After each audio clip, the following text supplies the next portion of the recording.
Sal Cooper, the most useful shadow for the Cooper family, was kneeling with his sword pierced on the ground, and he was out of breath. He was kneeling in front of the new head of the family, who accused him of betraying the family and secretly collaborating with the enemy for his own selfish desires, so he would order his immediate execution. Sal Cooper was enraged, and he shouted at all of them as bastards. He quickly stood up and swiftly swung his sword at the new head of the family. But Sal Cooper's blade stopped, and he trembled right before he slit the new head's throat. Sal Cooper was stabbed from behind, and as he looked at the blade that was coming out of his chest, he declared that a life he dedicated to the family, but in the end, he became the victim of the family. As the other soldiers were about to stab Sal Cooper with their spears, Sal Cooper wondered if he was going to die just like that. A dragon inside Sal Cooper seemed to have woken up. Sal Cooper vowed that if there is an afterlife, he would cut all those bastards into pieces. A few moments later, someone who was filled with bruises was furrowing their brows. It was a kid that seemed like Sal Cooper, and he looked so astonished as he opened his eyes. He quickly got up and crouched on the ground, unaware of the huge figure behind the curtains near him. The little Sal Cooper wondered where he was and if it was hell, and he inquired why that place felt familiar. Suddenly, water splashed on him. A huge maid instructed that Sal Cooper should hurry up and wash himself off because someone will come to take him soon. Sal Cooper glared at the maid with a murderous look in his eyes. But the maid slapped him across the face, calling him a stinky bastard, and she questioned what he was looking at and if a little brat who hasn't even fully grown wants to turn against her. Sal Cooper was surprised when he heard the maid call him a little brat, so he turned to look at his reflection in the puddle of water on the floor. He began to snicker. Sal Cooper grinned evilly as he looked at his body. He realized that, although he was 3 years old, he had actually been reborn. Sal Cooper recollected that in his previous life, he was a member of the Shadows of Cooper family, and along with the other Shadows, he received the most severe training while growing up. Murder, arson, intel, and much more, as their name suggests, they did all the shady things for the family, and in return, the family also bestowed on them endless wealth and supreme glory. It was the reason why the Shadows endured those hardships willingly. As the illegitimate son of the family, Sal Cooper was determined to change his fate of being bullied by others, so he trained like hell to make up for the lack of his talent. But when he was not taken seriously, he offered to fight for the family. In order to complete the orders, Sal Cooper chopped off the heads of enemies and massacred the city. He fought again and again until he won every battle for the family. Sal Cooper was completely exhausted from the battle, and he thought he would be greeted with the supreme reward.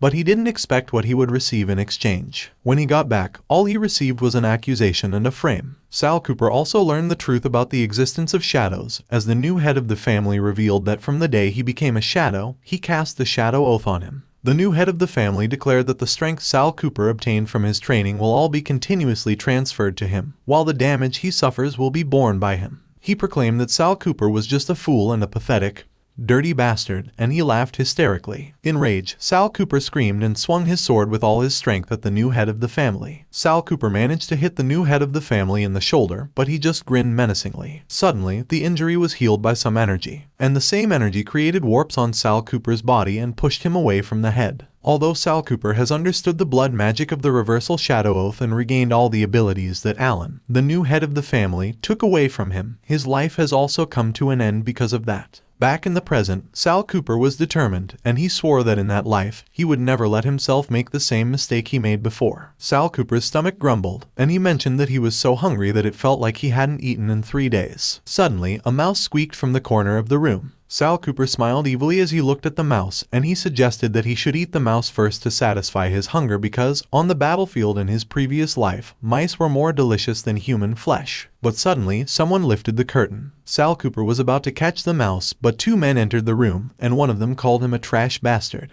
One of them communicated that their master, Alan, wanted to see him, so he should come with them. As the men dragged Sal Cooper, he recounted that during that time in his previous life, he was chosen to become a shadow, but all his memories regarding the initiation had disappeared, so he figured that it must have been the time when he was cursed with the blood magic, the shadow oath. Sal Cooper smiled. Suddenly, he bit the hand of one of the men. The other man tried to shake Sal Cooper off as he tried to bite him, and as he cursed and inquired if Sal Cooper was a dog, the other man who got bitten insisted that he should catch him quickly. As Sal Cooper landed on the ground, the man who got beaten swung his fist at him, called him a bastard, and cautioned that he shouldn't be too arrogant. But the man was astonished when Sal Cooper managed to dodge his fist. Sal Cooper quickly grabbed the man's sword. The man screamed in pain as Sal Cooper swung the sword at him. As the man's arm fell into the ground with a loud thud, the other man looked terrified, and he was astonished that Sal Cooper actually knew how to use a sword. On the other hand, Sal Cooper was grinning evilly with the sword in his hand, and he asserted that the opportunity for his revenge had come. Shadow Oath is a form of ancient blood magic where the caster,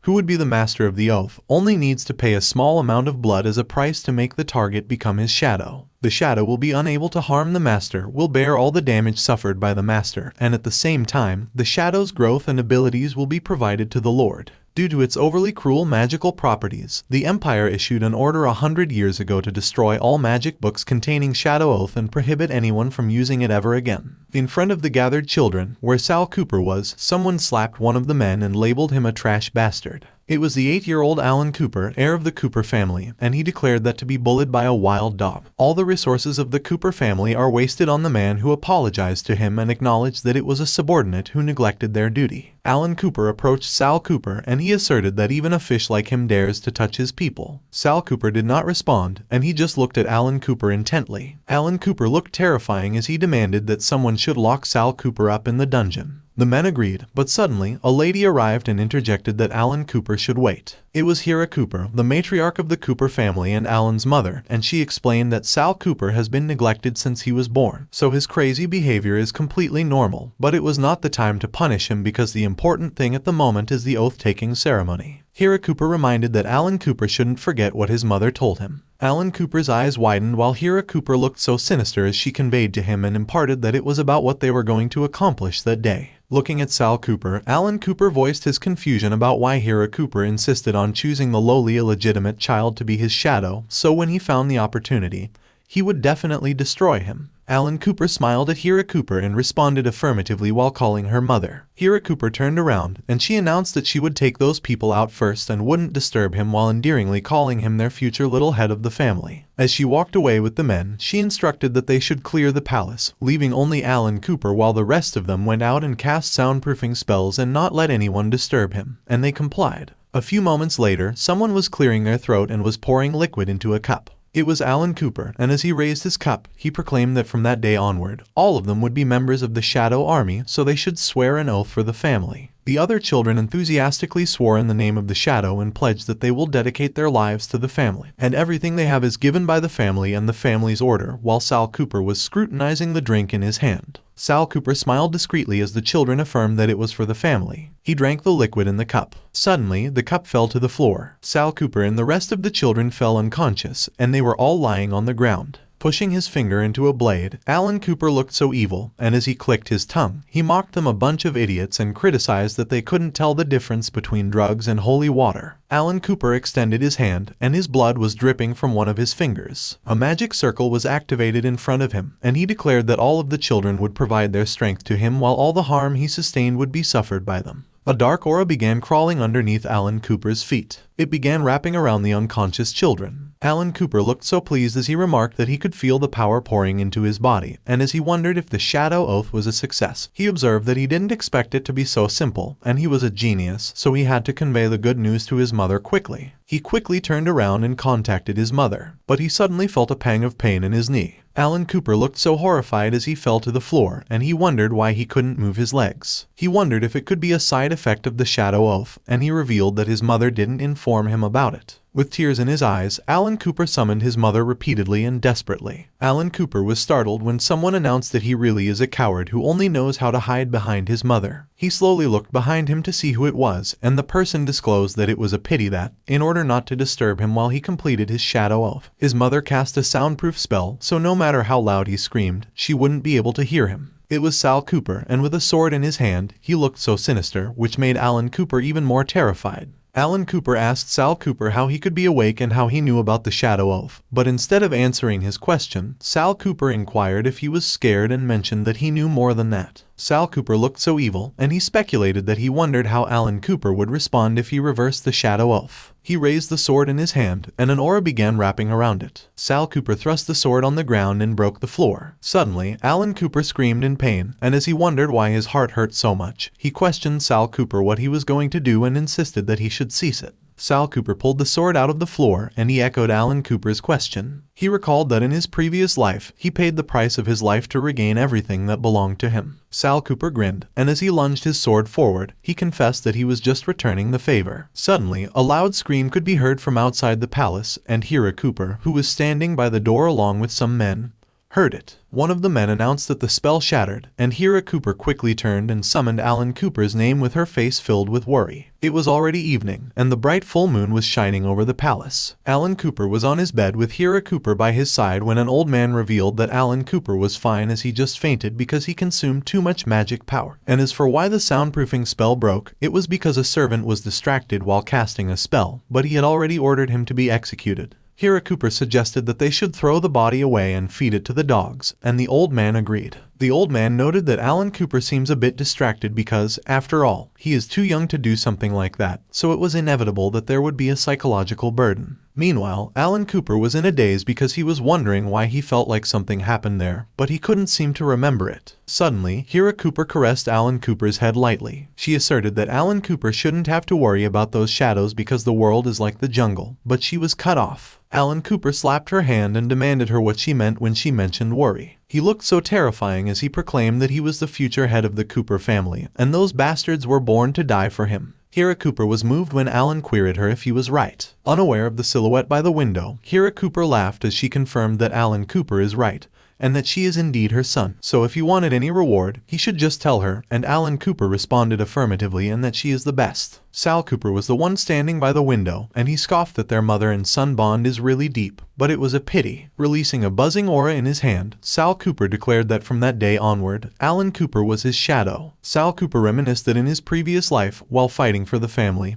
he discovered a blood magic catalog that contained the Shadow Oath. He joyfully shared it with the family, but he didn't realize that he had already become a victim of the family. Fortunately, he took a look at the contents of the catalog and combined it with the experience of regaining his power back in his previous life, so all it took was a little blood to reverse the Shadow Oath. Sal Cooper looked so pleased, but he admitted that nonetheless, he was still too young to fight them, so he must become strong from that day onward. His eyes were filled with determination as he thought about the first step to getting stronger. In the volcanic mountains, it was a test site designed by the Cooper family to pick those shadows who were strong enough to sacrifice themselves for the family. Like Prometheus, who stole the fire for the sake of mankind and sacrificed himself by enduring the eagles pecking day and night. The Cooper family also threw the children under the age of 10 below the volcanic mountains, and they let them walk through the thorns and let the eagles eat their flesh. Even if they were dying, they are not allowed to give up until the first shadow reaches the top, receives the blessing of the eagle called griffin, and obtains a body that will not be hurt no matter how much it is pecked or attacked.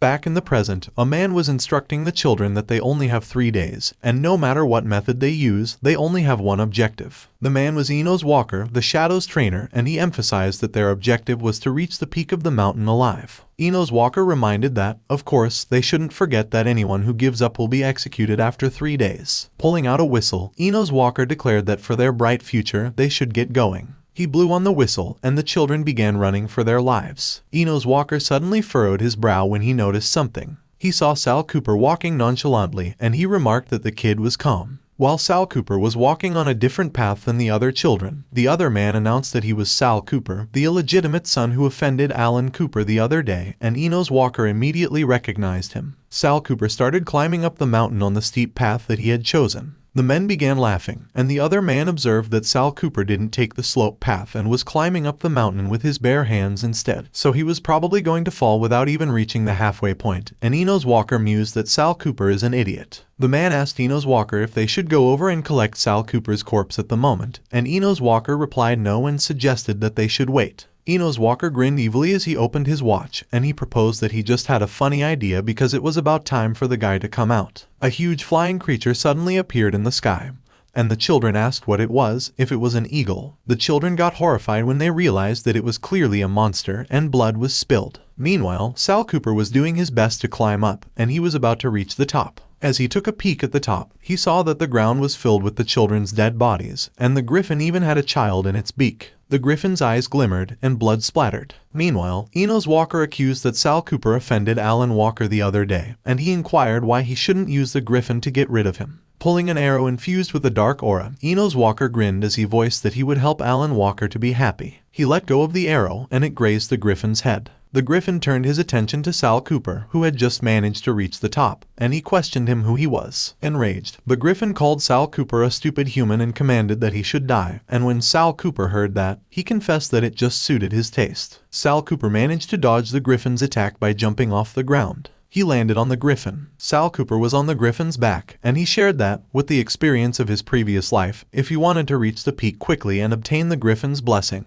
he knew what to do. He raised his sword with a grin on his face as he vowed that he just had to tame the griffin. Sal Cooper dug his sword into the griffin's head. He quickly jumped away from the griffin after he delivered the attack, and he remarked that the griffin is a stubborn monster with the intelligence of a human, and if he doesn't defeat it completely, it will not be tamed. Sal Cooper charged forward as he declared that he could only use that trick at the moment. He waved his sword and tried to slash the griffin's talons, but the griffin managed to dodge it. The griffin began gathering energy in its mouth. It became a whirlwind, and it blew Sal Cooper away. Sal Cooper screamed as he was falling headfirst from the mountain, but he managed to grab the edge of the mountain, and he exclaimed that he had luckily caught it. Climbing back up, Sal Cooper cursed in his mind as he admitted that he was careless because he was currently 3 years old and not 30, so it doesn't matter even if he remembers all the sword styles of his past life. Sal Cooper observed that with his current body size and weight, he would be slapped away by the griffin before he even got close to it. He saw the cave above him, and he had an idea as long as he reached that cave. The griffin began gathering its energy again, and Sal Cooper was preparing himself. As Sal Cooper managed to dodge the attack, he noted that it was a strong wind blow. He kept on dodging the griffin's attack, and he explained that every time the griffin exhales a wind blow from its mouth, its wind power increases from level 1 to level 10, so if it reaches the 10th wind blow, even if it's 100 of him, he won't be able to escape. Suddenly, Sal Cooper realized something. He quickly stopped running. Sal Cooper jumped off the ground in front of the cave while the griffin gathered its energy again. Blocking the griffin's attack with his sword, Sal Cooper concluded that since there was no way to escape, he should just use its attack power to blow himself into the cave. Sal Cooper screamed as he got blown away towards the cave. He grinned triumphantly, and he suggested that in order to minimize the consumption, he should use the Shadow Oath and draw power from that guy. On the other hand, a teacup suddenly fell. It was Alan Cooper's teacup, and as he fell to the ground while his energy was being drained, the man who saw him urged that somebody should help because Alan Cooper had fainted again. Back into the volcanic mountains, Sal Cooper maneuvered himself in the air, and as he managed to land safely on the ground, he confirmed that the plan was successful. Sal Cooper quickly ran towards the cave, and he insisted that he should hurry. As he ran inside the cave, the griffin arrived at the entrance. The griffin was enraged, and as it charged forward, it called Sal Cooper a bastard and asked him where he thought he was going. A few moments later, the griffin suddenly stopped in its tracks, and its eyes were filled with rage, even though it was surprised. Sal Cooper was grinning evilly while he held the griffin's chick in his arms, and as the chick chirped, asking its mother to save it, the griffin called its baby. Sal Cooper revealed that little does the world know that the mighty griffin's cubs were born with broken wings and were unable to fly. And as the griffin asked him what he was going to do with its baby, Sal Cooper assured that it shouldn't worry because he was not going to hurt the chick. He proposed that, on the contrary, he could heal his wings and help him fly, and the griffin was astonished when it heard what Sal Cooper voiced. But Sal Cooper stated that he has one condition. A few moments later, the man remarked to Eno's walker that he didn't hear any sound, and Eno's walker asserted that Sal Cooper must have been eaten by the griffin, so they should go and report it to Alan Cooper as they would definitely get some reward. And the other man chuckled and proposed that it was a good idea, so they should go. But horror filled their eyes when they saw the griffin appear behind them, and Sal Cooper was riding on it. Sal Cooper declared that they would have to wait for Alan Cooper in hell, and the men were taken aback when they realized it was him.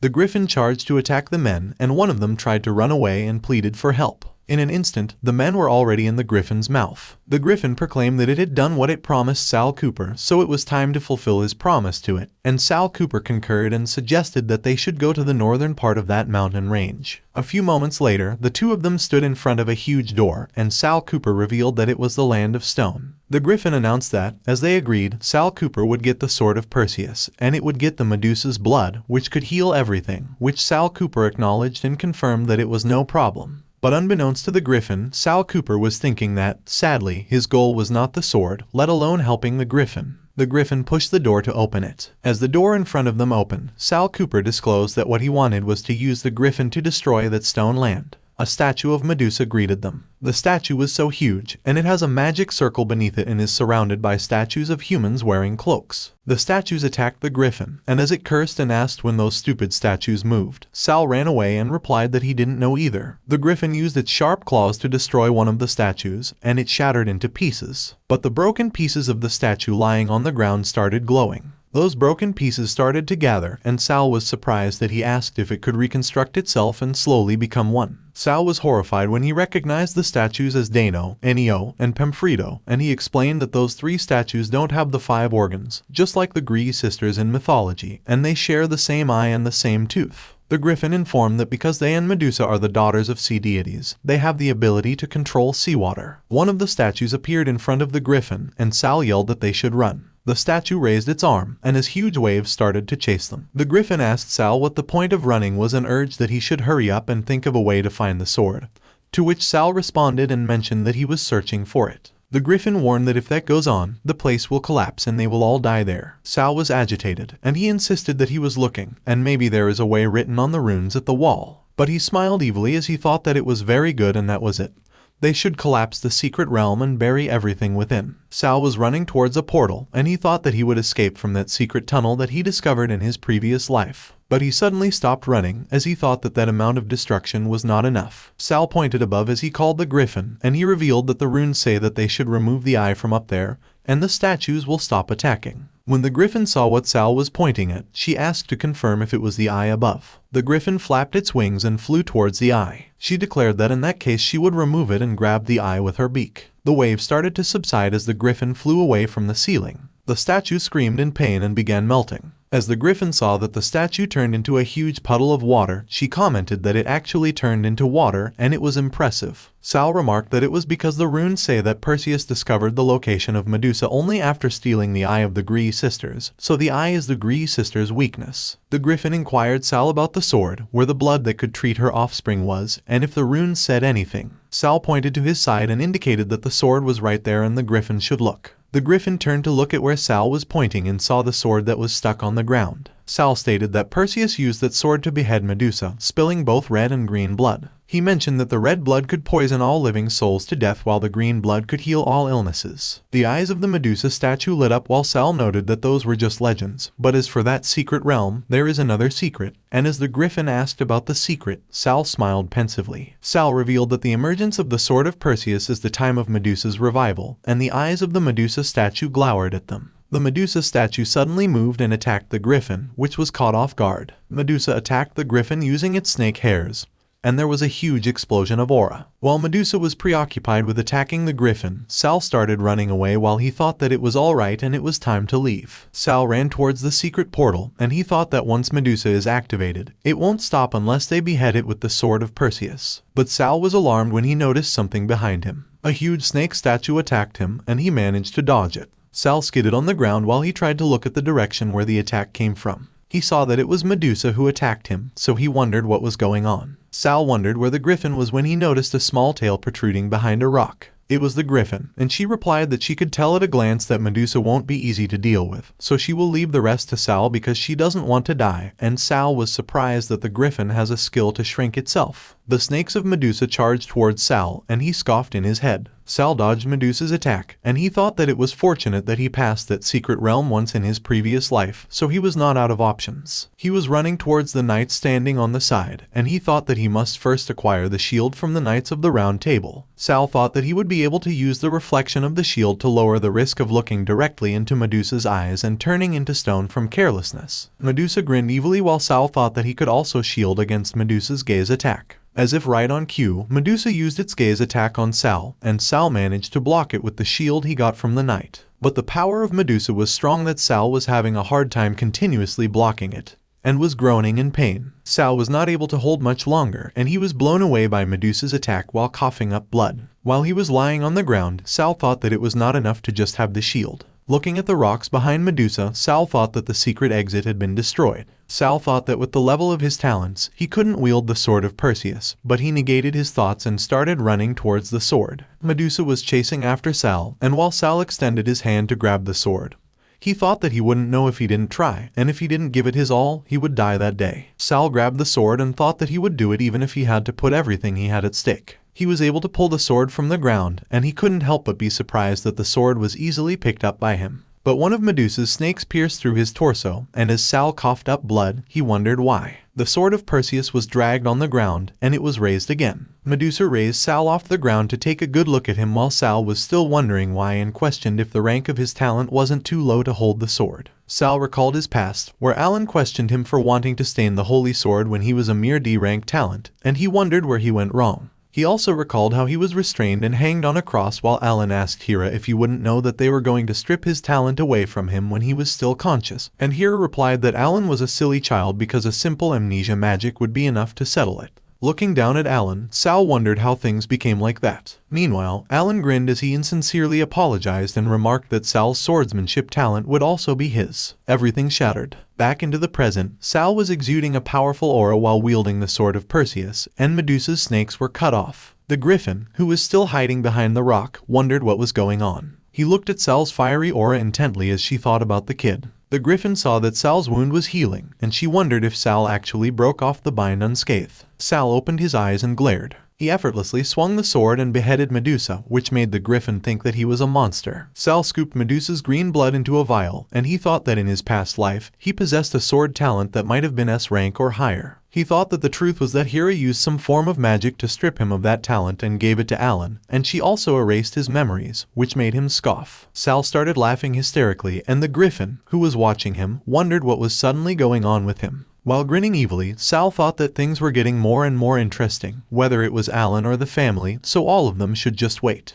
The griffin slowly backed away as he thought that he shouldn't care and that he would take that chance to hurriedly scurry away while Sal was going crazy. But the griffin was startled when Sal called him and remarked that he should come towards him. The griffin nervously addressed Sal as his lord while he asked him why he called him, and in his mind, he just realized that he was an S-rank monster and wondered why he was afraid of Sal. Sal inquired if the griffin's head was made of metal, which confused the griffin. A few moments later, the griffin burst out of the secret realm. Sal was riding on the griffin's back, and with huge bumps on his head, the griffin thought that Sal was a brat that was making use of him to destroy the secret realm right from the start. But since Sal could treat his offspring, he would let it pass. Meanwhile, the secret realm was buried underneath the rubbles. Suddenly, Medusa's face emerged, and its essence was being absorbed by some sort of circular item that has her face as a symbol. The face on the item suddenly opened, and its eyes glinted. On the other hand, the griffin was back in his nest, and as he called Sal, he mentioned that with his title as the griffin, she would bless him. Golden light wrapped around Sal as the griffin declared that she would bless him with a body that would never be injured no matter how he was attacked. Sal was in awe as he observed his body, and he thought that it felt like his body had strengthened and some of his minor injuries had healed, which was good because reducing his body's injuries meant that he wouldn't need to constantly transfer his injuries to Alan anymore, which could make Hera suspicious. He thought that furthermore, he must hide his S-rank sword talent in the meantime, or he would be inviting unwanted trouble. As the griffin's offspring peeked from behind, Sal gave the vial containing Medusa's green blood to the griffin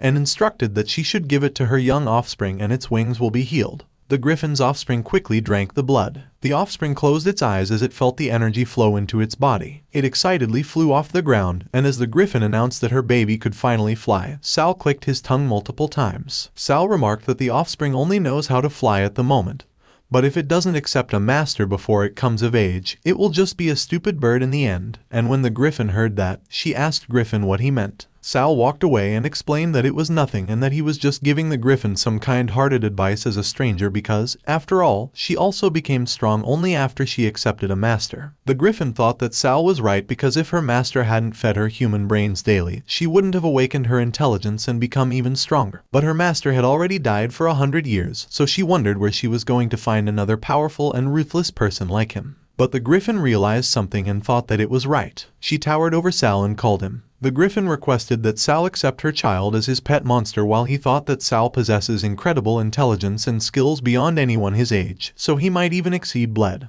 her master, in the future. Sal grinned as he thought that the fish took the bait. He turned to agree with the griffin, and as he replied that he could accept her offspring as his pet monster, but she had to make a deal with him. The griffin asked about the deal, and he specified that he wanted all the information she had regarding Bled Cooper. Sal stated that he also wanted the precious key that could unlock the place where the Cooper family worships the sword spirit Bled. Meanwhile, back at the palace, someone asked to confirm if they could not find the cause. It was Hira, and she inquired if they were telling her that Alan's constant fainting happens out of thin air, and how long the situation would last. Hira was talking to the old man, who assured her that she shouldn't worry because Alan has the protection of the Shadow Oath, and has always woken up very quickly because, after all, they have those little shadows helping Alan take his injuries in his place and supply him with strength. She thought that what the old man explained might be true, but the whole situation was too strange, and it seemed like Alan had been like that since the day of the Shadow Oath ceremony, so there must be someone behind it. The old man suddenly became anxious when he remembered something. He mentioned that there was another urgent matter Hira had to take care of at the moment and that Sal obtained first place as expected in the competence test. But there was a problem, to which Hira asked what it was. Hira spit her drink when the old man revealed that Sal used the griffin to kill Enos and his nephew and even tamed the griffin's offspring as his pet monster. She quickly put her drink down and asked where Sal was at the moment,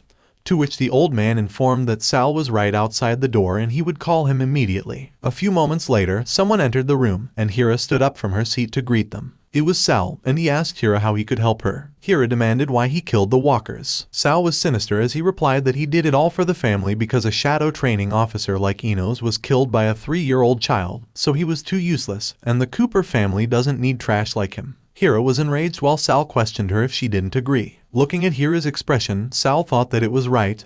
That was the expression. Sal thought that it was anger and hatred, but even if Hira brings out all her cards, he will never be afraid. Hira's expression suddenly changed into a smile, and as she called Doug, the old man, she instructed that he should reward Sal with recuperation in the Eden Spring, which surprised Sal. Sal bowed to Hira and thanked her while he thought that Eden Spring was a coincidence. A few moments later, Sal left and closed the door. Hira immediately commanded that Doug should accelerate the research for the deprivation magic because before the Sword Spirit inheritance ceremony, Sal's talent must be stripped for Alan's use. And as Doug agreed, she reflected that if the secret that Alan has no talent for swordsmanship is exposed, his position as the heir will be shaken. She was enraged again as she thought that Sal was a brat and that she would let him off at that time, but she would see how arrogant he was when the time came. On the other hand, at Eden Spring, the place was brightly lit. Some kids who were bathing in the spring were glaring at Sal as he walked past them, but he was unaware of it as he was thinking about something deeply. Sal recalled that the griffin mentioned that before Bled's death, he used forbidden magic to seal his soul under the Eden Spring, and his purpose was to pass on the swordsmanship he had acquired throughout his life to the heir that possessed S-rank swordsmanship talent,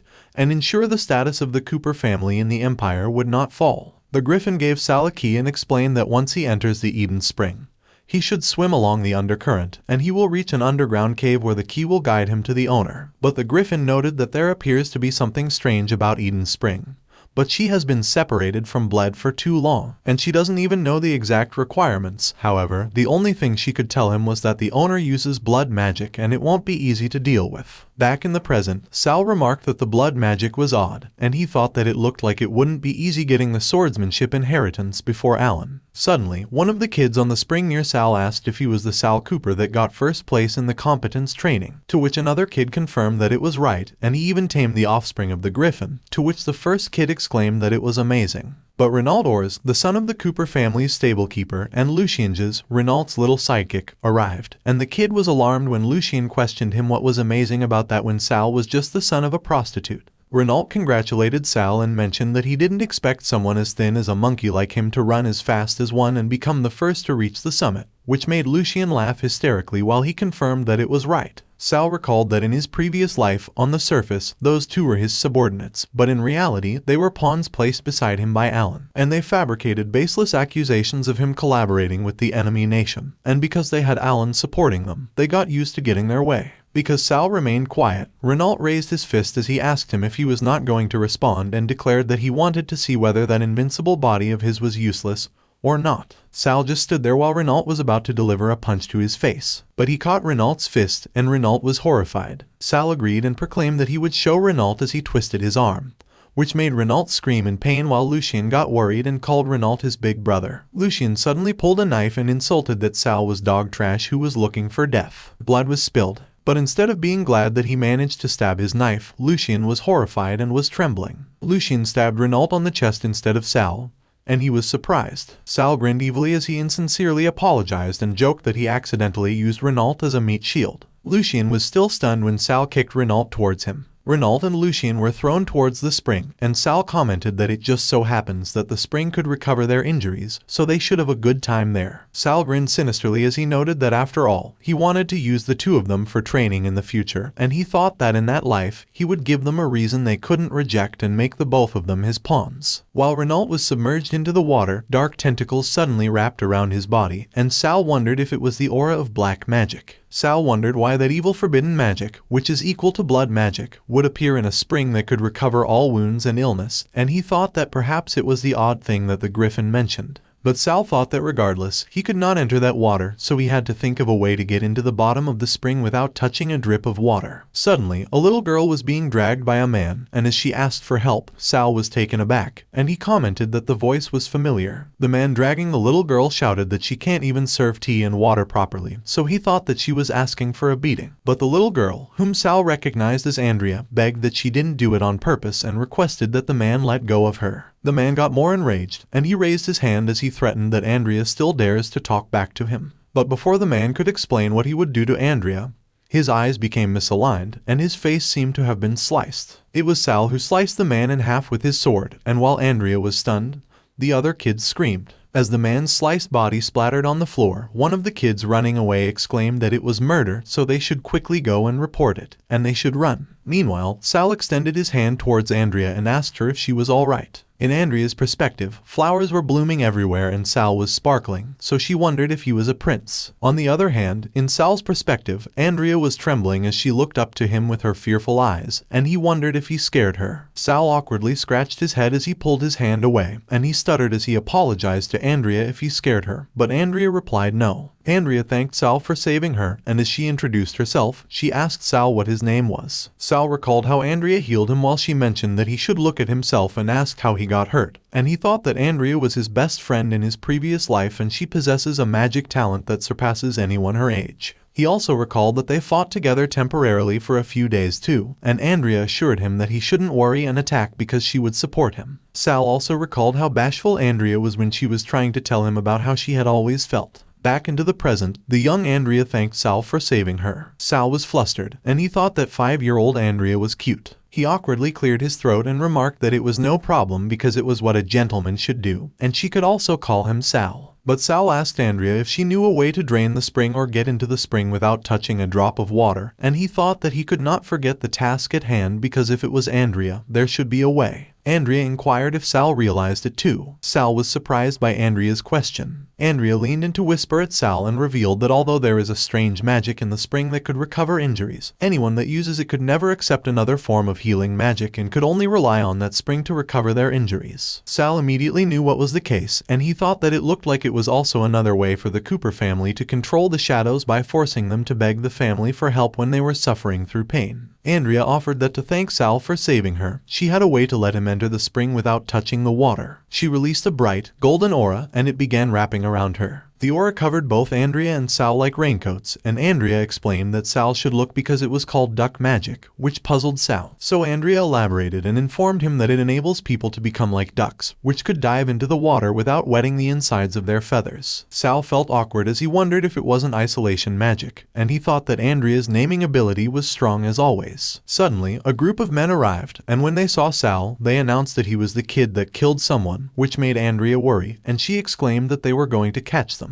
Sal quickly grabbed Andrea's arm and urged that they should run. The two of them jumped into the water. As the two of them dived deeper, Sal saw something swirling, and he thought that it was the undercurrent of the spring, so it should be the place. Andrea tried to stop Sal by gesturing, and she meant to convey that they can't go there so they should leave quickly, but Sal couldn't understand her. The current suddenly got strong, and the two of them got sucked into it. A few moments later, Sal was lying on the floor, and Andrea was calling his name, trying to wake him up. Sal groaned in pain as he slowly opened his eyes. He sat down and looked around, and he wondered if it was the place. Sal pulled out the key from his pocket, and as Andrea asked what it was, he replied that it was the gem key, the key that could unlock the place where they worshipped the sword spirit. But Andrea observed that there was no door there, and as she asked how they would use the key, Sal speculated that perhaps it needed to be summoned, which made Andrea curious. Andrea remarked that although she doesn't know what a sword spirit is, she could try it, and Sal handed the key to her. A bright golden aura shrouded Andrea as a magic circle appeared beneath her feet, and as she requested the key to listen to her call, she commanded that it should find its master and open the door to its place. Sal was watching Andrea as she performed her magic when the plant above them suddenly twitched. He immediately noticed it and exclaimed that it was bad. The plants became ferocious monsters with sharp teeth, and Sal quickly grabbed Andrea to get her out of harm's way. The two of them fell on the ground, and Sal was holding Andrea close to protect her from the fall. The ferocious monsters have merged to create a portal, and Sal announced that it appeared. Sal turned to call Andrea, but she didn't respond, so he got worried and called her again.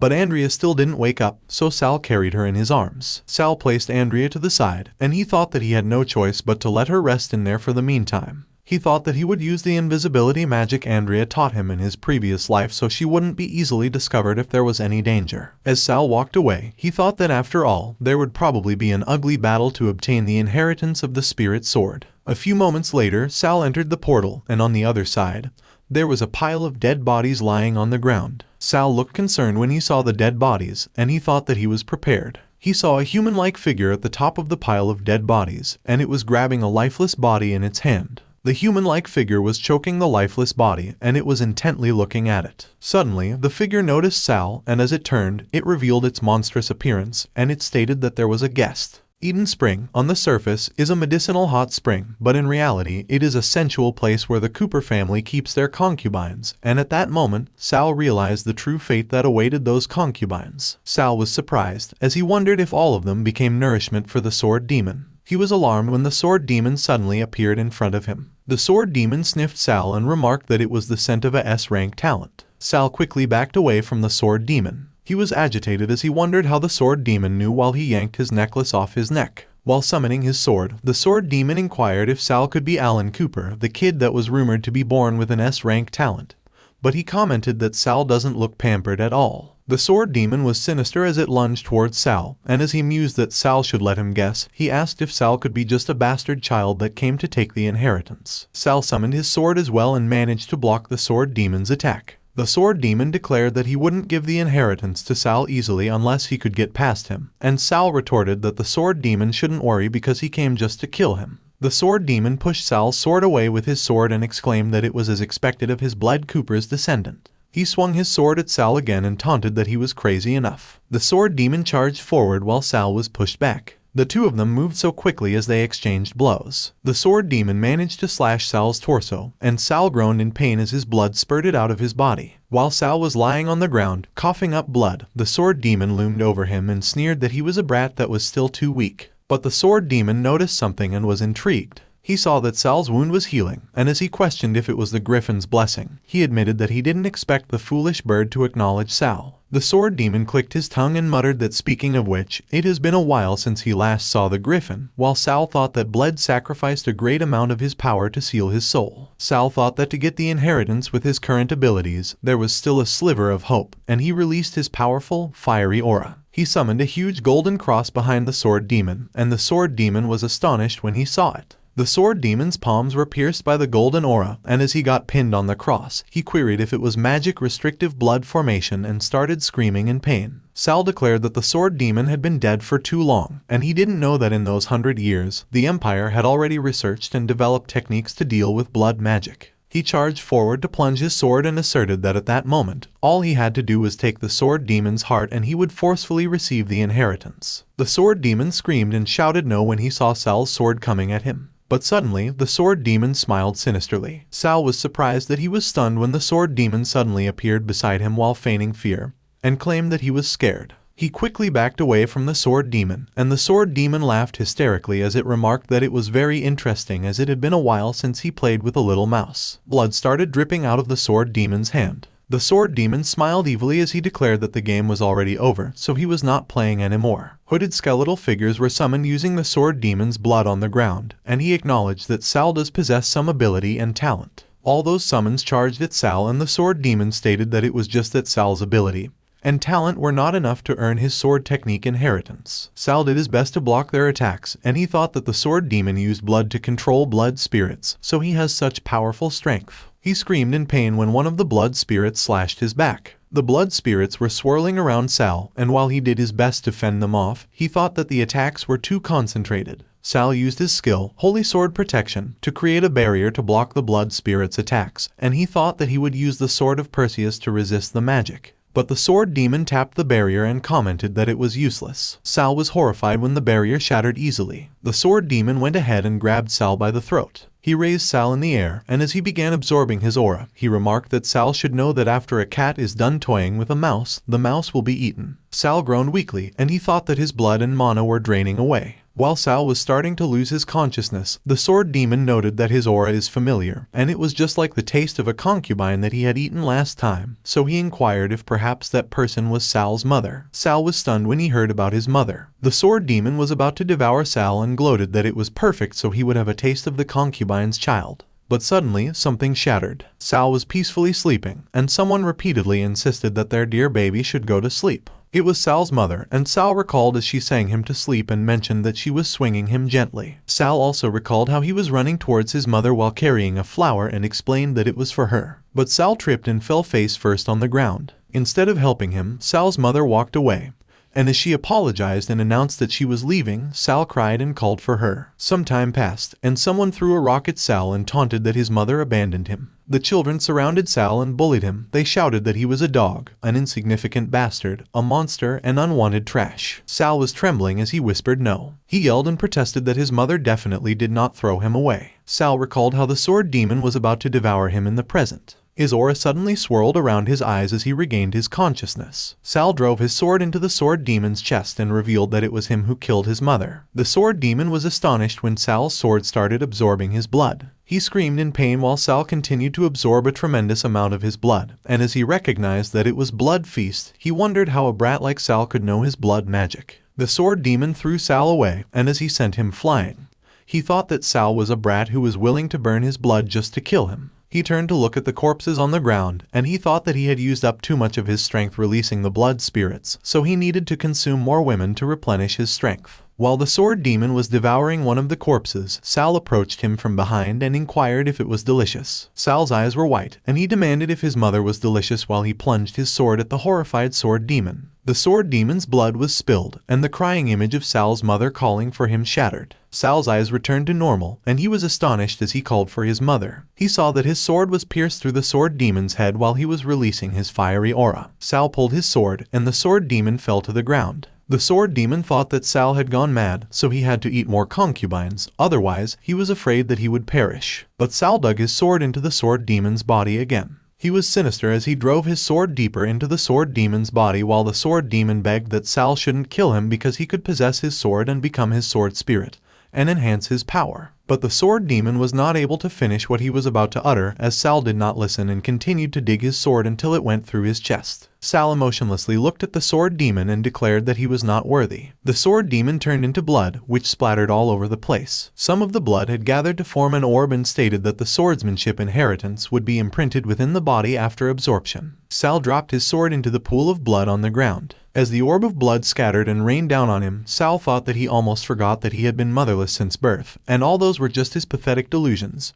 So he was a pitiful monster. But as Sal looked at his reflection, he saw the image of his mother embracing him, and she reassured him that he was not a monster because he has always been by his side. Someone suddenly called Sal from behind, and he turned to see who it was. It was Andrea, and she was worried as she ran towards Sal and asked if he was okay. Sal looked at Andrea with his eyes void of emotions while Andrea questioned why he was covered in blood, where he was hurt, and insisted that he should let her heal him. He was stunned when Andrea began healing him. Sal recalled that in the previous life, Andrea too met the same fate as the concubines. He suddenly hugged Andrea, and she was surprised and puzzled. While he was still hugging Andrea, Sal looked determined as he thought that in that life he would not let tragedy repeat itself. The disappearance of the sword demon caused a commotion within the family, resulting in the sentencing of all guardians of Eden Spring to death, and after witnessing Sal's ruthlessness, the servants never dared to bully Andrea again. And amidst the lies, Sal was accused of being the cause of the sword demon's disappearance, but without evidence, Hera could only intensify the persecution,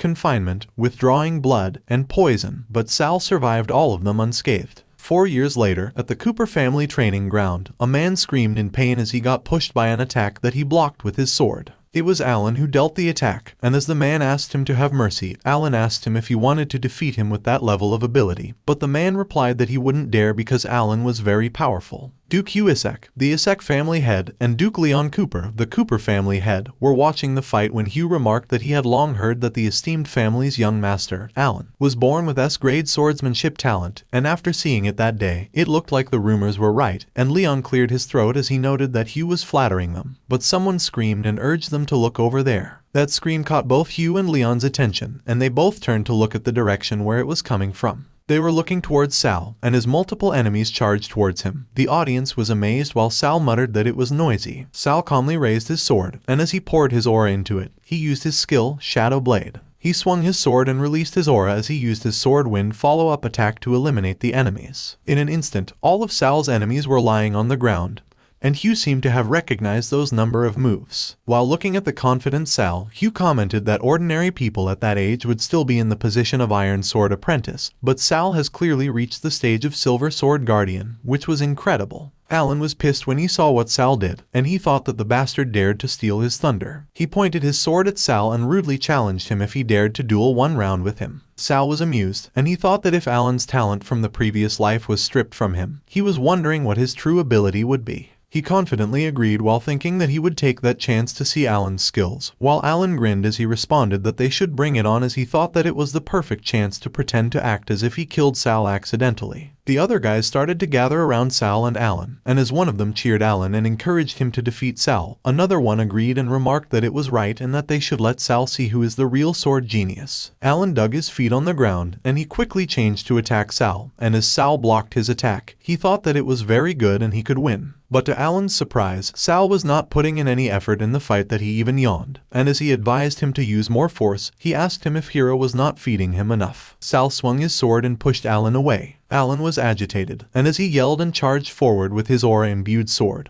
he thought that it was impossible because Hera assured him that no one is his match in his family with his current strength. But Sal effortlessly dodged Alan's attack, and he thought that it was weak that even the magic power imbued onto the sword was thin, and it was obvious that it was artificially enhanced, so it looked like he was worried for nothing because Alan doesn't have swordsmanship talent at all. Alan got anxious when Sal jumped behind him and announced that he would show him what a real strike looks like. Sal's image was reflected on Alan's eyes as he charged forward with his sword. He used his skill, Shadow Blade, thrust third form, and Alan screamed in pain as the attack hit his eye. The other guys quickly ran towards Alan and called him with worry while Alan was writhing and screaming in pain on the ground, and he kept mentioning his eye. Suddenly someone laughed. It was Hugh, and he remarked that it looked like he judged wrongly because Alan's ability was nothing much, and as he asked Leon if those servants he defeated earlier weren't acting, Leon retorted that Hugh was being disrespectful. Hugh half-heartedly apologized and added that after all, Alan and his younger sister are engaged, and he doesn't want his younger sister to be married to a useless man. Leon retorted that Hugh was worrying too much because if the royal family hasn't granted that marriage, no one knows if his sister would even have been able to get married. And as Hugh challenged Leon to repeat that for him, the two of them glared at each other, sparking tension between them. Hugh chose to walk away and mentioned that he won't disturb Leon any further, but he shouldn't forget their two families' joint operation in 10 days and bid him goodbye. Meanwhile, Leon was pissed, and he was thinking that Alan was trash. He asked one of the maids what the little shadow was called, and she replied that his name was Sal, the child of one of his mistresses, but as for which mistress, it wasn't recorded. Leon was amused when he heard that Sal was his son, and as he thought that it was no wonder Sal's sword talent was good, he ordered that the maid should bring Sal to his study room, to which she agreed.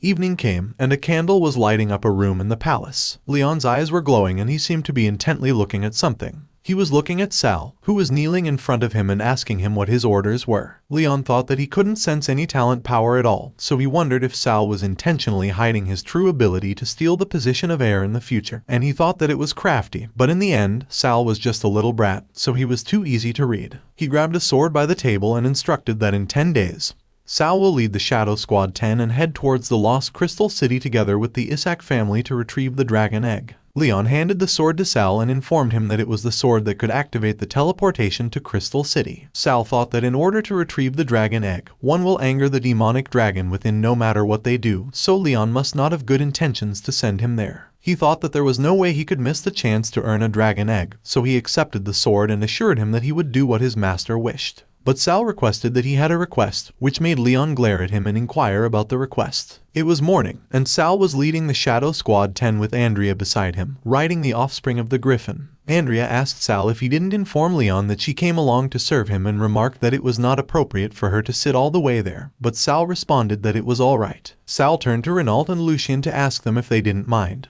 and the two of them were terrified that they immediately replied yes multiple times. When the squad saw a platform, one of them asked if it was the Crystal City, another asked where the crystal and the dragon egg were, and someone stated that they didn't know. Suddenly, someone approached them and commented that they didn't think that the Cooper family's elite team doesn't even have the basic knowledge about Crystal City. It was Gloria Isaac, Alan's fiancée, and as she joked about it, one of the members of Shadow Squad 10 was surprised when they recognized her, and another asked her what that was supposed to mean. Gloria ignored them as she approached Sal to confirm if it was him, and she greeted that it was nice to meet him and that he could call her Gloria. But Gloria was pissed when Sal ignored her as he turned to Andrea and instructed that she should stay there with Mio, the little griffin, as he would be out soon, to which Andrea agreed. When Sal started walking up the stairs, Gloria chased after him, and as she rudely called his name, she shouted that she was talking to him. Sal politely addressed Gloria and informed that if they don't activate the portal together before the sun sets, the trip will be wanted, which made Gloria click her tongue. He recalled how Gloria pestered him in the past and suggested that he should train with her, which made him anxious, and he thought that he still met the troublesome woman in the end. Sal grabbed his sword as he thought that it was whatever because he would just pray that the stupid bird Mio could successfully finish the mission given to it. Gloria and Sal both stood at the center of the altar as they drew their sword and pierced it on the ground, which caused the altar to glow, and as one of the Shadow Squad 10 was surprised that it was glowing. One of the Isaac Knights explained that the altar is a teleportation formation, and that he was a Cooper bumpkin, to which the kid from Shadow Squad 10 retorted that he should shut up. As the teams got teleported into Crystal City, they were amazed, and as one of them exclaimed that it was what a Crystal City should look like, another marveled that it was beautiful, but they asked if the legendary demonic dragon egg was really in a place like that. Suddenly, one of the Isaac Knights thought that he was going to kill those Cooper family soldiers and bring the dragon egg back for the Isaac family, and as he moved forward to grab one of the swords on the altar, Sal noticed, and he immediately got alarmed and thought that it was bad. The knight pulled out the sword as he thought that the family head would definitely reward him. Swirling auras suddenly appeared in the sky, and Sal warned that everyone should fall back quickly. Something crashed on the ground, and the impact was powerful that both Sal and Gloria had to protect themselves with their arms. When the dust dissipated, everyone screamed when they saw that they were surrounded, and as one of them recognized that it was the light sentinel that protects Crystal City. Someone shouted that they should prepare to engage while the knight who pulled the sword called for his mommy and pleaded that she save him. Gloria immediately wielded her sword and scorned that the knight was trash. She used her skill, Thorn Slash, to eliminate the light sentinel hovering over the knight, and the knight was surprised. Gloria quickly scolded the knight, and as she asked him who authorized to act on his own, the knight claimed that he did it for the family, but Gloria contended that she thinks that he was doing it for himself. The knight suddenly warned Gloria and alerted that they were behind her as two light sentinels were charging at her from behind, which made Gloria freeze, and all she could do was curse. But Gloria was astonished when multiple slashing auras suddenly eliminated the light sentinels. It was Sal who delivered the attack, but there were still light sentinels surrounding them. Sal raised his sword and commanded that all shadows should heed his command and get into formation. The Shadow Squad 10 immediately answered yes and unsheathed their swords. As they went into formation, they dug their swords on the ground, and shadows started coming out of them. Sal used his sword and directed the shadows. The shadows were directed at the light sentinels, and they let out a confused howl as they got restrained by the shadows. Sal charged forward while releasing his fiery aura, and he thought that he wanted to see where their power of light was stronger or whether their power of shadow would win. He released multiple slashing auras and eliminated all the light sentinels that were restrained. One of the Isaac Knights reluctantly noted that the Sentinels have all been defeated, and as another asked if it was the Cooper family, which incorporates magic into swordsmanship, another observed that the one called Sal was just a kid and he was already so powerful. Meanwhile, Gloria was mesmerized and thought that Sal was pretty good. On the other hand, a red crystal slowly began to form. Sal grabbed it when it was finished, and he thought that it was not bad because he absorbed the power of the crystals and immediately rose from Silver Sword Guardian to Gold Sword Master. He thought about the next step and saw a pillar ahead. The pillar has a hole on it that seemed like a slot for the crystal. Everyone watched as Sal placed the red crystal into the hole. As soon as the crystal settled in place, the ground suddenly shook, and one of the kids asked if it was an earthquake. One of them denied and that the altar was descending, which made another advise that they should quickly climb into the altar because the secret passage to the dragon's den was open. Everyone rode the platform as it descended into the ground. The place began to get dark as the platform continued to descend. A few moments later, they landed in a place filled with eggs, and one of them asked if it was the demonic dragon's den. Renault ran around and announced that they don't even need to split the eggs because everyone will get one, while the knight insisted that they should hurry up and bring them back. Gloria was excited as she watched everyone grab an egg while Sal thought that they were idiots and wondered if they were in a rush to feed the demonic dragon. As if right on cue, the demonic dragon let out a ferocious roar as it appeared, and as Renault asked what that thing was, the knight explained that it was the demonic dragon and that it had awakened. Everyone started to run away while Gloria and Sal drew their swords, and as Gloria urged that everyone should stay calm and get ready to fight, Sal offered that he would cover the rear while all of them would take the dragon eggs and leave. But while everyone was preoccupied with the demonic dragon, Lucien was taken aback when the platform started to lift off the ground. The others heard the platform rumble, and as they inquired what the commotion was, they saw Gray, the man with Shadow Squad 10, who was operating the platform with a dragon egg in his arms, and they demanded to know what he was doing. Gray recalled that Leon instructed that he should use the shadows to hold the dragon back, and after he has secured the dragon eggs, he should destroy the teleportation altar because they can't let the Isaac family have a chance while Sal would be on his own. So Gray apologized to everyone and declared that the Empire could only have one family that possesses the dragon egg, and that is the Cooper family. As the platform continued to rise up, Gray proclaimed that the others should sacrifice themselves for the family as he was out of there, and the others shouted that he was an asshole, demanding that he come back right that instant. On the other hand, some people were still charging forward. It was Gloria and Sal, and Gloria remarked that the Cooper family head is truly ruthless for abandoning not just them but all of the shadows as well, but Sal replied that it was within his expectations. While the demonic dragon started gathering its aura on its mouth, the two of them continued to charge forward, and as Gloria got surprised when she heard what Sal commented, she asked him if he rushed in there to throw away his life, but Sal retorted that she was thinking too much. The demonic dragon released its powerful breath, and both Gloria and Sal were able to dodge it. Sal went and cut off one of the demonic dragon's wings and exclaimed that he wouldn't be dying there. The demonic dragon was enraged by what Sal did, and it quickly turned its attention on Sal. It swung its arms to hit Sal, and Gloria chased after Sal, who was sent flying. Sal was lying on the ground, and as the demonic dragon loomed over him and prepared to launch another breath, Gloria called his name while running towards him. The demonic dragon released its powerful breath, and someone used their skill, Moonshine Sword Shield. It was Gloria, and as she protected Sal, she questioned him why he went and uttered those big words and if he was alright. Sal slowly stood up and stated that he was fine and that Gloria should help him delay the demonic dragon's actions first, as he would take the chance to attack its heart. He pleaded with Gloria and emphasized that she was the only one who could do it, which enthralled Gloria, and she agreed. Gloria proudly charged forward, as she thought that she was a gifted swordswoman too, so she couldn't let Sal look down on her. But suddenly, Sal's expression turned dark, and he smiled sinisterly. After Gloria distracted the demonic dragon, she called Sal and instructed that it was time to attack. But Sal didn't move, so she demanded to know what he was standing for when he should attack. When there was no response from Sal, Gloria cursed in her mind as she wondered if Sal fell too hard earlier and had no energy left to attack, and she thought that if that continued, they were all going to die, so she could only use a certain move. Gloria released a powerful aura, and she swirled it around as she used her skill, Sword Dance of Destruction.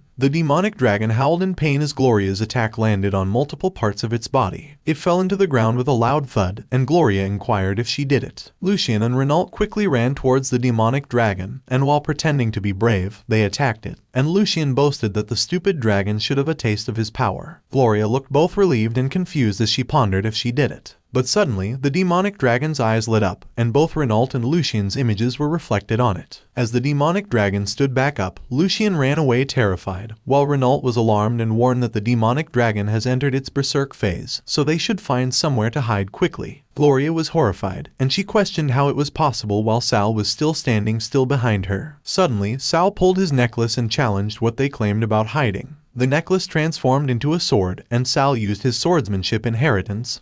Third skill. Sal looked at the demonic dragon intently as he used his skill, Blood Shadow Slash. The blood of the demonic dragon started to flow out of its body through the wounds that Gloria caused. Sal raised his sword, and the demonic dragon's blood started gathering around it. He condensed the Blood Shadow Slash and created clones of himself using the demonic dragon's blood. Lucien was taken aback, and as he asked if Sal transformed the demonic dragon's blood into his clones, Renault pointed out that not only that, he noticed that Sal suddenly changed into a new holy grade treasure sword, and when the knight wondered if it could be blood magic, Gloria confirmed yes, it was, and as forbidden magic.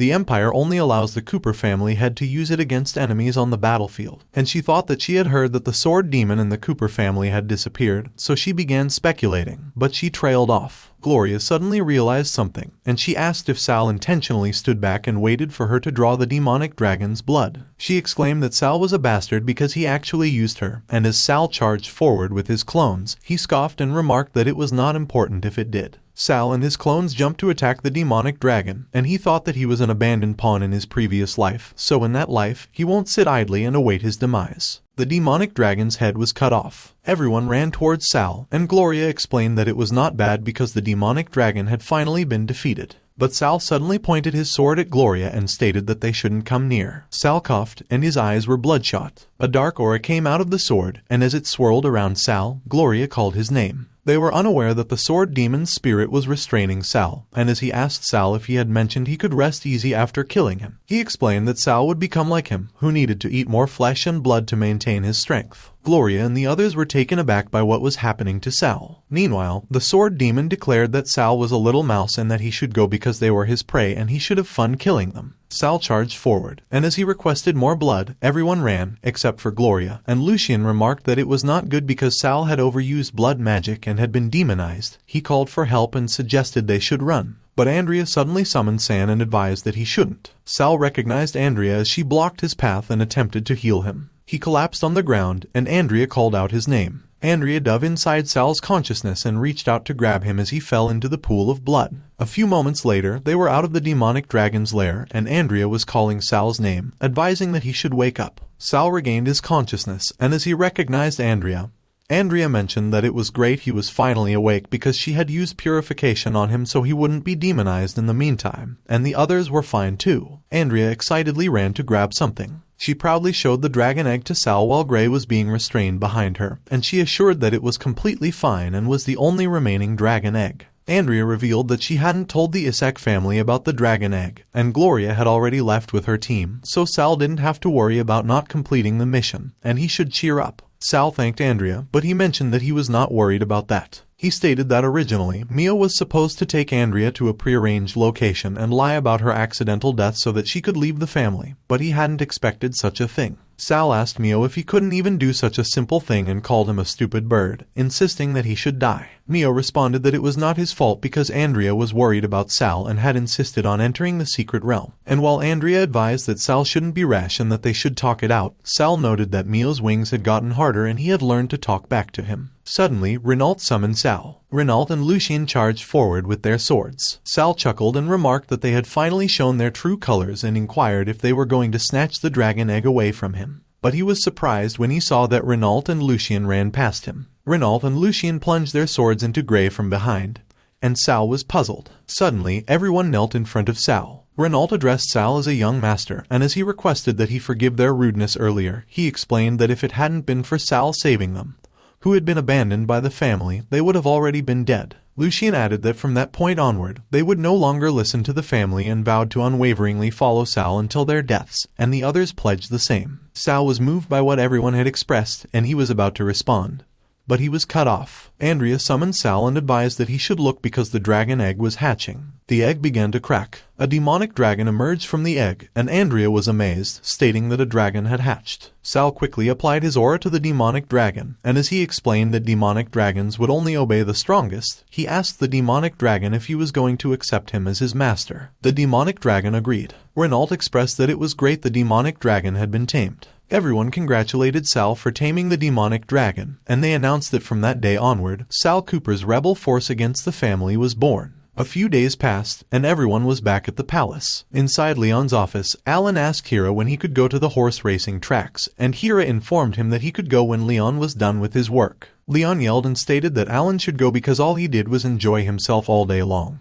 He declared that Alan was worse than a bastard child and questioned if he knew that Sal had not only slain a demonic dragon but also tamed its offspring. Hira explained that it was not Alan's fault, and as she asked Leon why he was mad at Alan, she mentioned that if Alan had left, he would have definitely tamed the demonic dragon, and Alan agreed. She advised that Leon should forget it because she had nothing more to say to Leon, and as she called Alan and suggested that they should go because she would accompany him to the race tracks that day, Alan agreed. Hira and Alan walked out of the office and shut the door behind them. Alan immediately ran and requested that they quickly bring him his horsewhip. Meanwhile, Hira inquired how the research on deprivation magic was going. Doug assured Hira that she shouldn't worry because they had successfully completed the research and were only waiting to find a test subject with S-rank talent, and once they had ensured that it was possible, they would immediately use it on Sal. Hira responded that it was not bad and that she would definitely get rid of the brat Sal at that time. 5 years later, Andrea used her skill on Sal, and she stated that after that, he would be fully purified.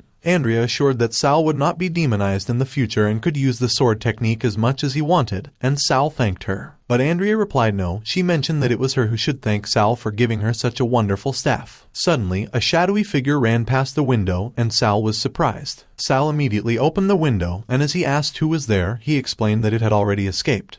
But the figure clearly belonged to the housekeeper. Suddenly, Renault and Lucien arrived, and as Renault called Sal, Lucien reported that the task he assigned already had a result. Lucien reported that they had secretly trailed the housekeeper and discovered that he had been recruiting a group of magic mages, and he seemed to be preparing to conduct a ritual in 3 days. Renault stated that the housekeeper had even mentioned to the magic mages that they were finally finding another target with S-rank talent, and that their magic abilities were very high. Sal wondered whether they were about to begin the deprivation magic ritual, why they hadn't targeted him directly, and why they were finding another target with S-rank talent. He stated that the target with extremely high magic abilities was Andrea. 3 days later, Andrea was in the storage room, and she sighed and mentioned that it was a mess again, so she should just use magic to clean everything up. Suddenly, Doug appeared behind Andrea. He quickly covered her mouth and grabbed her arms to prevent her from escaping. Doug explained that Andrea had fainted, so they should go. A few moments later, they began the ritual, and the magic mages declared that the powers of the night should hear their command from the abyss of the heart that was condensed in their palm.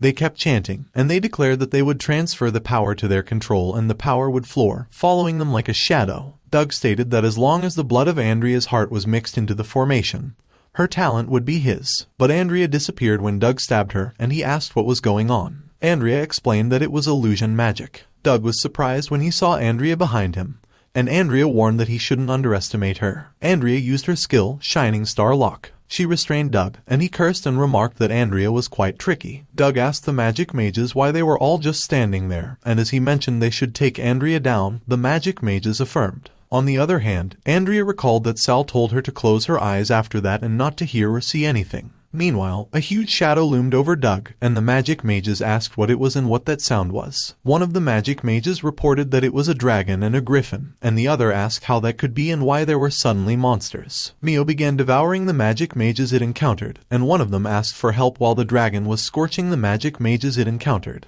Doug stated that it was a demonic dragon and a griffin, and as he suspected that it was Sal, Sal arrived and explained that Doug had even dared to touch Andrea, so he must be tired of living. Doug confirmed his suspicion and stated that it was Sal when he saw him. Sal instructed Doug to speak and asked him why he targeted Andrea. Doug explained that it was because deprivation magic could only be used once on a target, and to ensure that Alan would receive Sal's talent, they had to find a human test subject, and he requested that Sal spare his life because he was just following orders. Sal stated that Andrea was in danger because of him. He stated that he could let Doug go, but Sal suddenly cut his hand. Doug screamed when Sal began performing a ritual, and he asked if it was the Shadow Oath. Sal instructed Doug to go back and tell Hira that the deprivation magic ceremony was successful and could be conducted on him immediately, otherwise he should know what would happen to him. Doug asked why, and Sal explained that naturally, it was to expose Alan's true colors. The next day, while Doug talked to Hira and announced that the deprivation experiment had succeeded, Alan addressed Gloria as a beautiful miss and asked if she wanted to tour the garden with him, but Gloria responded that he should get lost. On the other hand, Hira inquired if Doug was certain, and Doug confirmed that he was absolutely certain, noting that the upcoming full moon coincided with Alan's coming-of-age ceremony, making it the perfect time to act. Hira expressed approval and acknowledged that Doug had done well. She mentioned that her long-cherished wish was finally coming true as she would surely make Alan the future head of the family, but she refuted this by stating that Alan would be the future strongest man in the empire. Meanwhile, Alan asked Gloria if she was playing hard to get and lamented that it was a shame because he had seen through it. He reflected that Hira had mentioned she should ask him to get closer to his fiancée,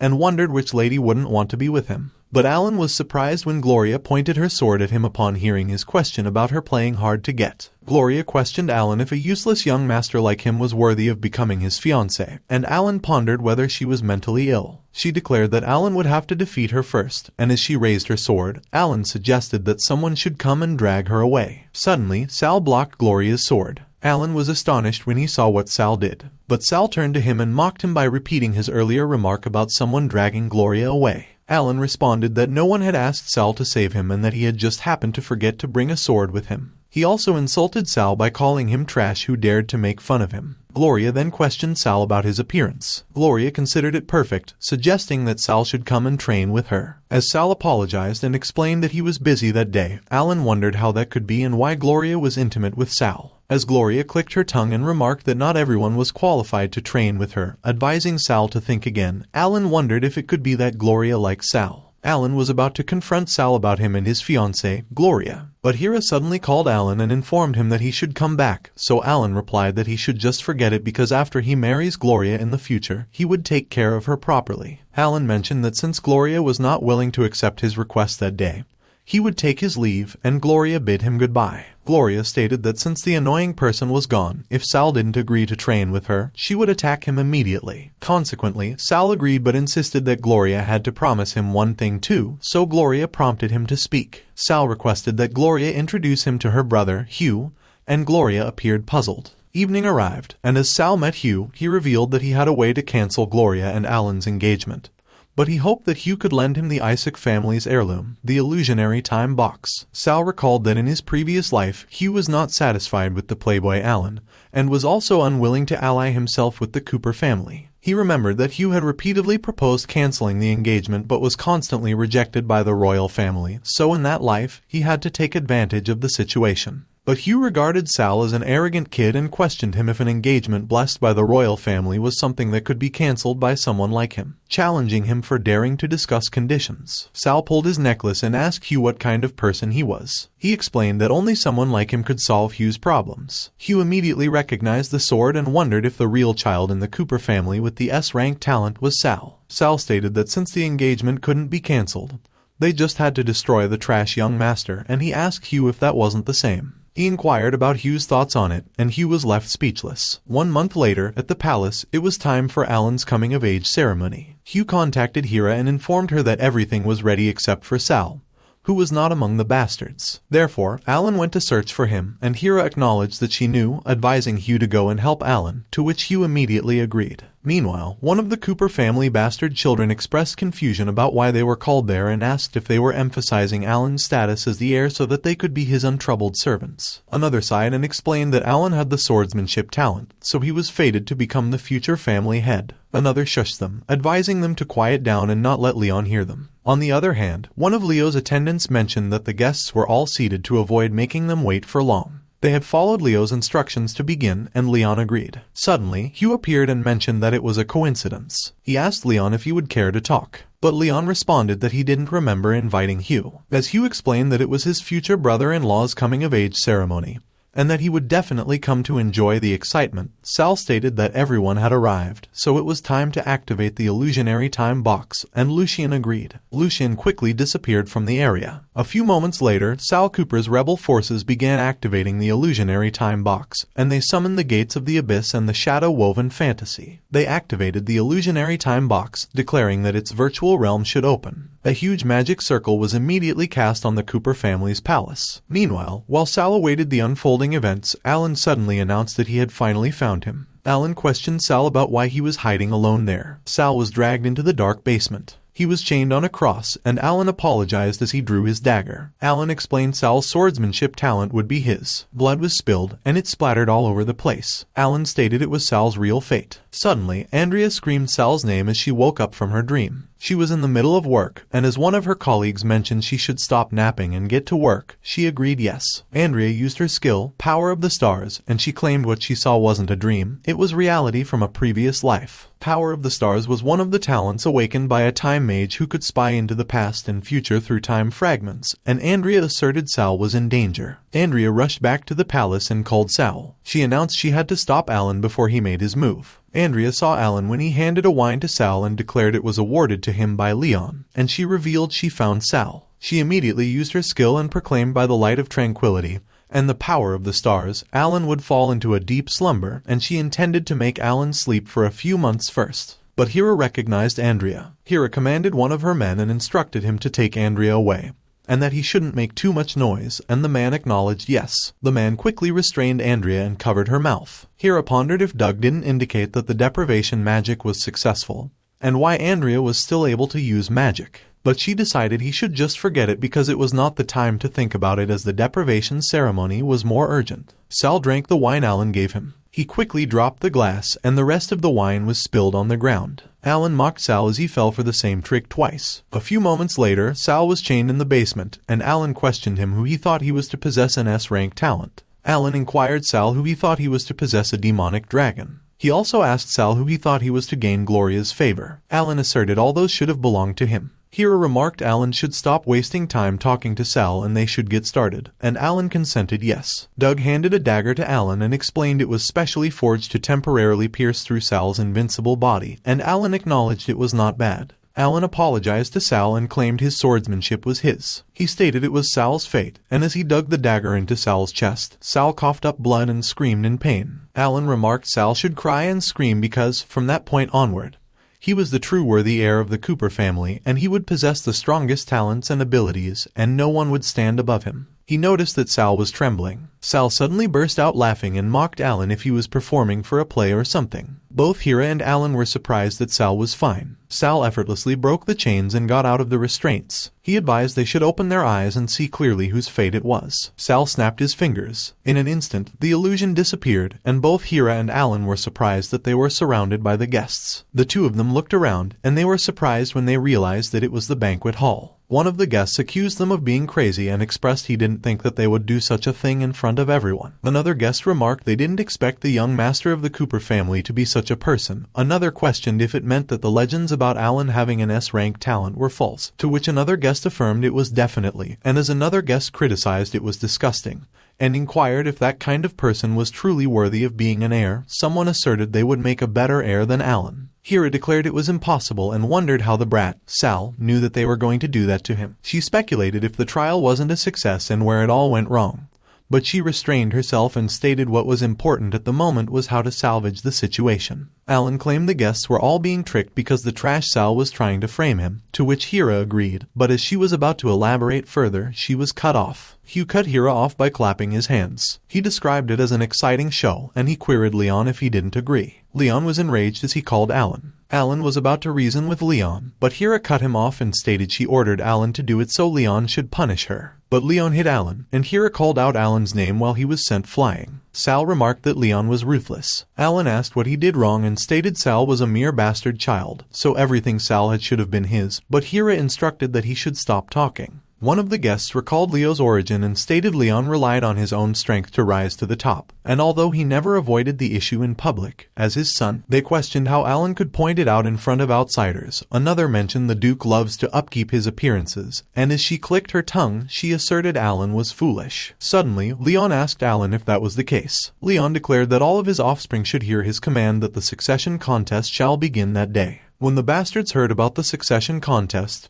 they asked if it meant that all of them have the right to compete to become the heir, using any means necessary. They declared that there are no rules and the winner takes all, so they should kill Alan first. Hugh laughed, and as he asked if it was the legendary Cooper family spirit that is above all else, he stated that he had finally witnessed it that day. He stated that since things had come to that point, they should cancel the engagement between the two families because he didn't want his sister to marry a lying and weak man. Leon stated that everything that had just happened was caused by the power of the illusionary time box, so there was no doubt that Hugh had allied with Sal. He stated that all the nobles were present, so if any rumors reached the ears of the royal family, it would only be detrimental to the Cooper family, so it was better to step back first and deal with Hugh in the future. Leon stated that Hugh shouldn't worry because he would send a request to the king and give him an explanation, and Hugh remarked that, as expected of the head of the Cooper family, Leon was wise. Leon stated that as for the brat Sal, he could fight for the title of the heir, but he could not do anything that harms the reputation of the family. He threatened that if Sal did otherwise, he would make him disappear, but Sal just clicked his tongue. Sal asked Leon if he had stated he cared about that position. He stated that if Leon wanted to make him disappear, he suggested that he do it immediately. Leon wondered what Sal was thinking. He walked away and stated he should just forget it. One of Leon's attendants asked him if they were really not going to teach Sal a lesson, and Leon replied that there was no need because Sal was quite skilled, so he was rather looking forward to what he could do. Leon stated that it was just that Sal's personality was really unlikable, and he didn't even know who he took after. Later in the night, the palace was already quiet. Hira asked Doug who leaked the information and how Sal knew that they were going to take action, and Doug responded that he didn't know either. Suddenly, one of Hira's men asked her how she was going to deal with Andrea. Hira stated that they should feed Andrea to the demonic creatures and was about to question them about why she even needed to tell them that, but she trailed off. She realized something. Hira stated that Andrea was indeed using magic earlier, so either the deprivation test didn't work or it didn't even happen. She quickly turned towards Doug, and Doug was startled.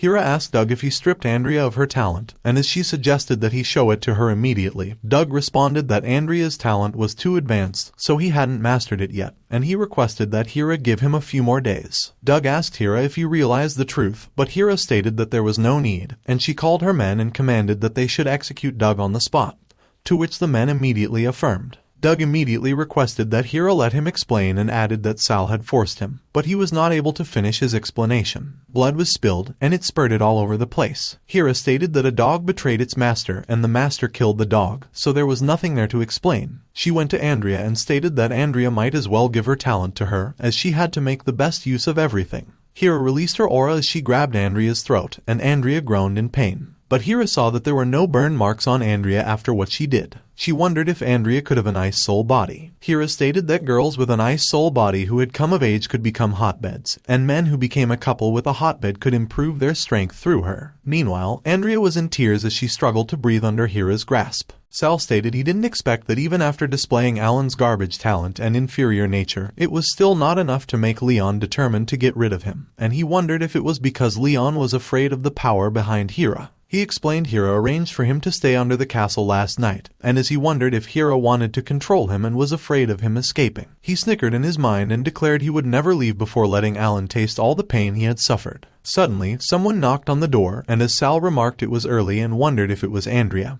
he suggested she should come in as the door was not locked. It was Gloria, and she mentioned Hugh had mentioned that Sal would be returning the item that day, and since she was free, she came directly. Sal stated if he could gain the Isaac family's support, perhaps he would be able to directly kill Alan.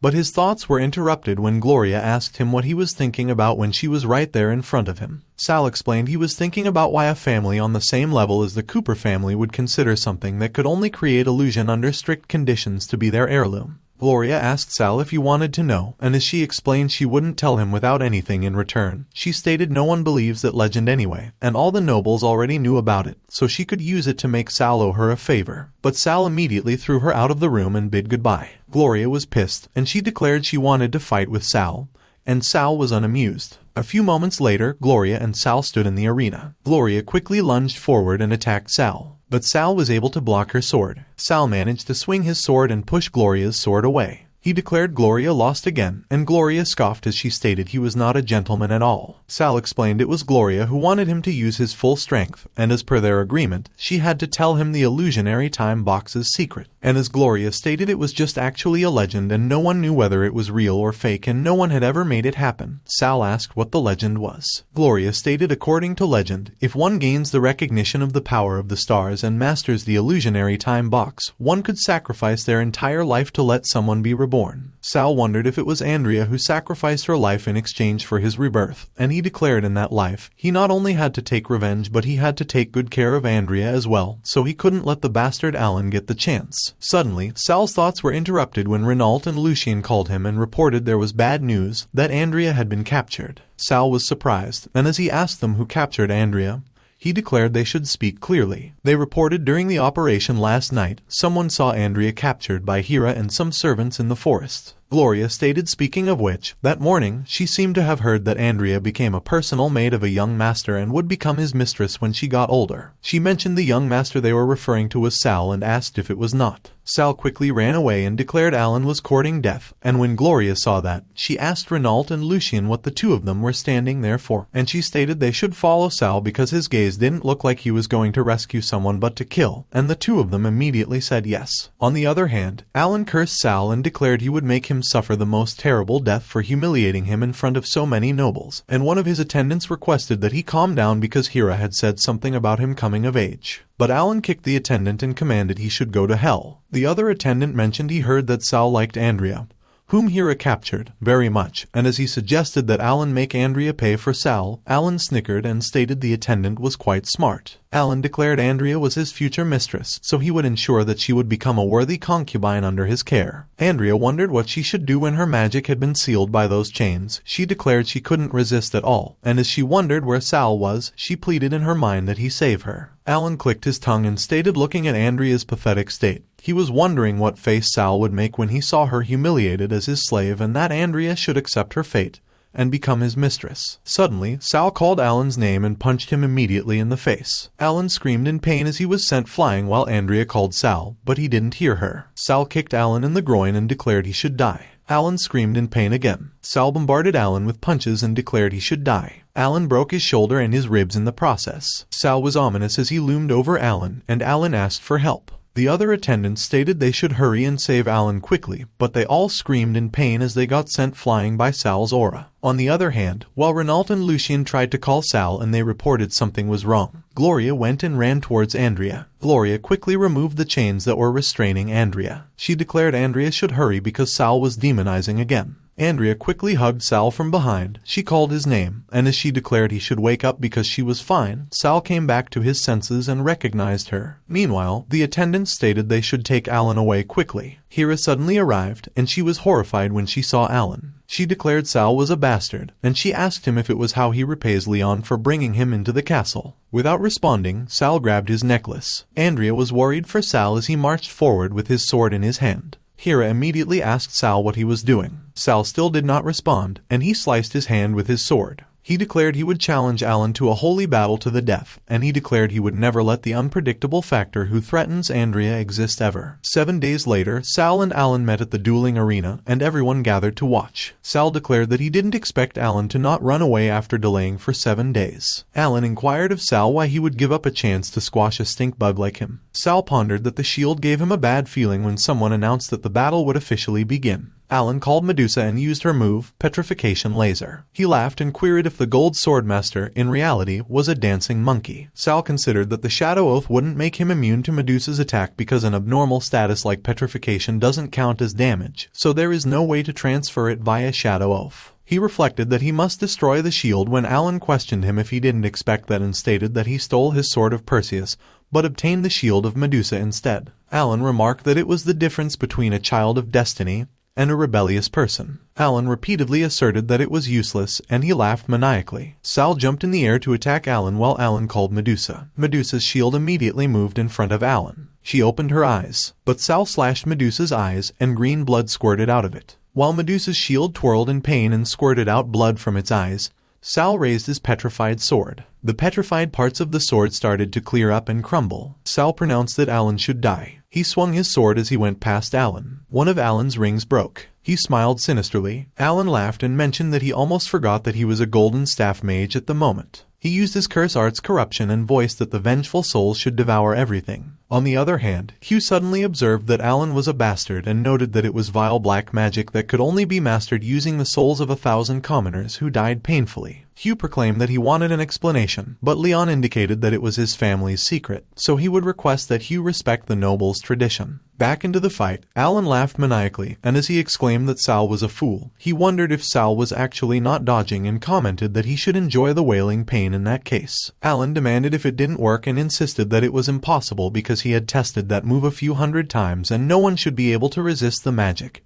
and avoid corruption. He spat that Sal was a bastard and that he should go to hell. The vengeful spirits all gathered and enclosed Sal in a dark aura. but they all disappeared, and while Alan surmised that it was impossible and wondered why his attacks were ineffective, Sal uttered that after Alan had struggled enough, he could die. Alan laughed and maintained that Sal was a fool because he was his shadow. He probed Sal how he could hurt him. Suddenly, one of the shadows screamed in pain, and another pressed how that was possible. Sal cursed in his mind as he realized that he forgot that Alan's shadow oath could transfer fatal damage to other shadows, and when Alan noticed Sal's reaction, he challenged Sal if he actually cared about those bastards' lives. Alan used his black magic, Life Scepter, and he reckoned that although he didn't know why the shadow oath on Sal became ineffective, Sal would definitely not escape that magic. He laughed and affirmed that in that case, he would use the Shadow's life force to showcase his move, Life Scepter. Lucien complained about his life force while Andrea called him and Renault and requested what happened to them. Alan laughed, and as he interrogated Sal if he had given up resisting,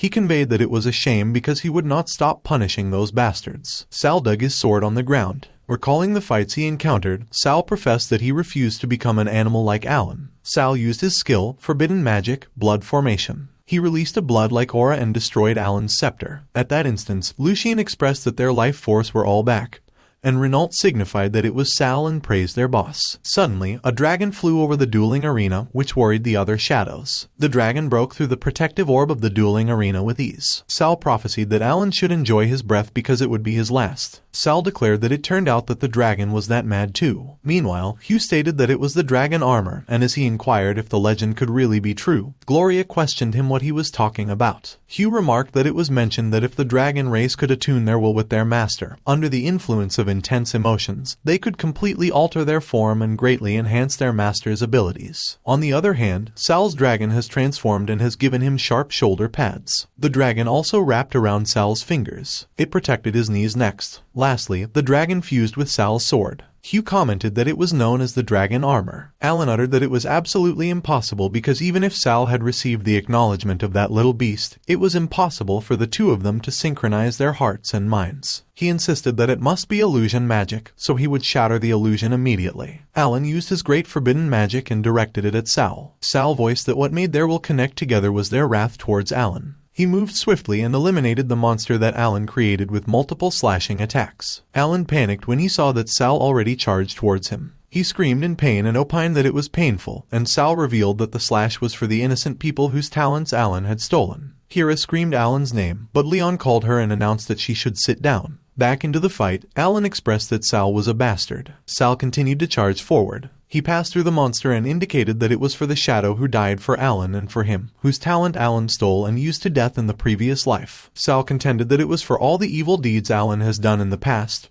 present, and future. He clarified that Alan should go to hell. Suddenly, a bead blocked Sal's sword. Leon queried Hera what she was doing and reasoned that it was his Cooper family's most sacred duel of life and death, while Alan whined and concluded that it was painful. On the other hand, Hugh recounted that Hera is indeed an S-rank mage who was stunning in the past, but unfortunately, after she married Leon, she was never seen in battle again, and he never expected to have the honor of witnessing it that day. Gloria observed that Hera actually used the help or magical artifacts to cast an 8th ring spell like the Holy Shield, and as she wondered if the rumor that Hera was injured by the backlash of magic when she assassinated the former family head was true, Hugh shushed her and summarized that she should watch the show. Back in the fight, Hera used his skill, 9th ring magic, Holy Spear, and she spelled out that if she had known that Sal would become such a monster, she would have killed him when he was a baby, so she was going to correct that mistake at that moment, and Sal must die that day. Suddenly, Leon yelled and communicated that all of them should stop. Hera's Holy Spear immediately crumbled. Sal's dragon armor crumbled as well. Hugh specified that it was as expected of the silent sword Saint Leon, and that the move magic restraining ripple was simply invincible. Leon took a step into the arena. He conveyed that the Cooper family doesn't welcome Sal, so he should take his people and leave, and Sal enumerated that Leon would regret that. Hera called Leon and urged that he should let her kill him, but Leon continued and responded that Sal should get out of his territory before he changed his mind. Sal explained that they would leave. A few moments later, Sal and his people traveled along the grassy plains. Sal reiterated that there was no need for Hugh to leave with them, but Hugh recapped that they should be straightforward and pressed Sal if he was interested in joining the Isaac family, to which Sal replied and interrogated Hugh if he did not mind him being exiled from the family and if he intended to declare war on the Cooper family. Hugh was lost for words when he heard what Sal professed. Sal spelled out that although he can't join Hugh's family, he could make a deal with him, and as Hugh demanded what kind of deal it was, Sal recounted that the king is gravely ill and a war between nobles is imminent, so if he could successfully enter the Imperial Academy, Hugh would likely be the first to receive the latest news from the capital, to which Hugh signified that Sal was quite calculative and probed if he wanted him to help him enroll in the Imperial Academy, and why he should trust him. Sal pondered that since his swordsmanship talent is S rank, it was the perfect time for him to use his trump card. He affirmed that it was because he would become the direct disciple of the hidden sword saint, Chris. On the other hand, Chris was drunk and he lay on the floor of the palace. Chris cursed and quizzed who the hell talked about him behind his back. Many days later, at the outskirts of St. Gordon City, Hugh inquired Sal if he could see those 3 towers up ahead and remarked that they are the strongest defenses of St. Gordon City, the Holy Trinity magic towers, and seeing them meant that they were not far away from the city. Hugh stated that St. Gordon City is filled with nobles, so Sal must be careful outside of school. He kept yapping, and Sal considered that Hugh is not trustworthy because, for the sake of his family's interests, he has done plenty of backstabbing, so he has to handle that matter himself and find an opportunity to break away from the group. Hugh declared that Sal shouldn't worry because he will settle everything regarding the Imperial Academy, but Andrea will have to endure a little inconvenience by enrolling as Sal's maid because that way, the two of them could live together legitimately, and as for Sal's guards, he will settle them in his Isak family estate as they could help protect the estate and deal with any bandits.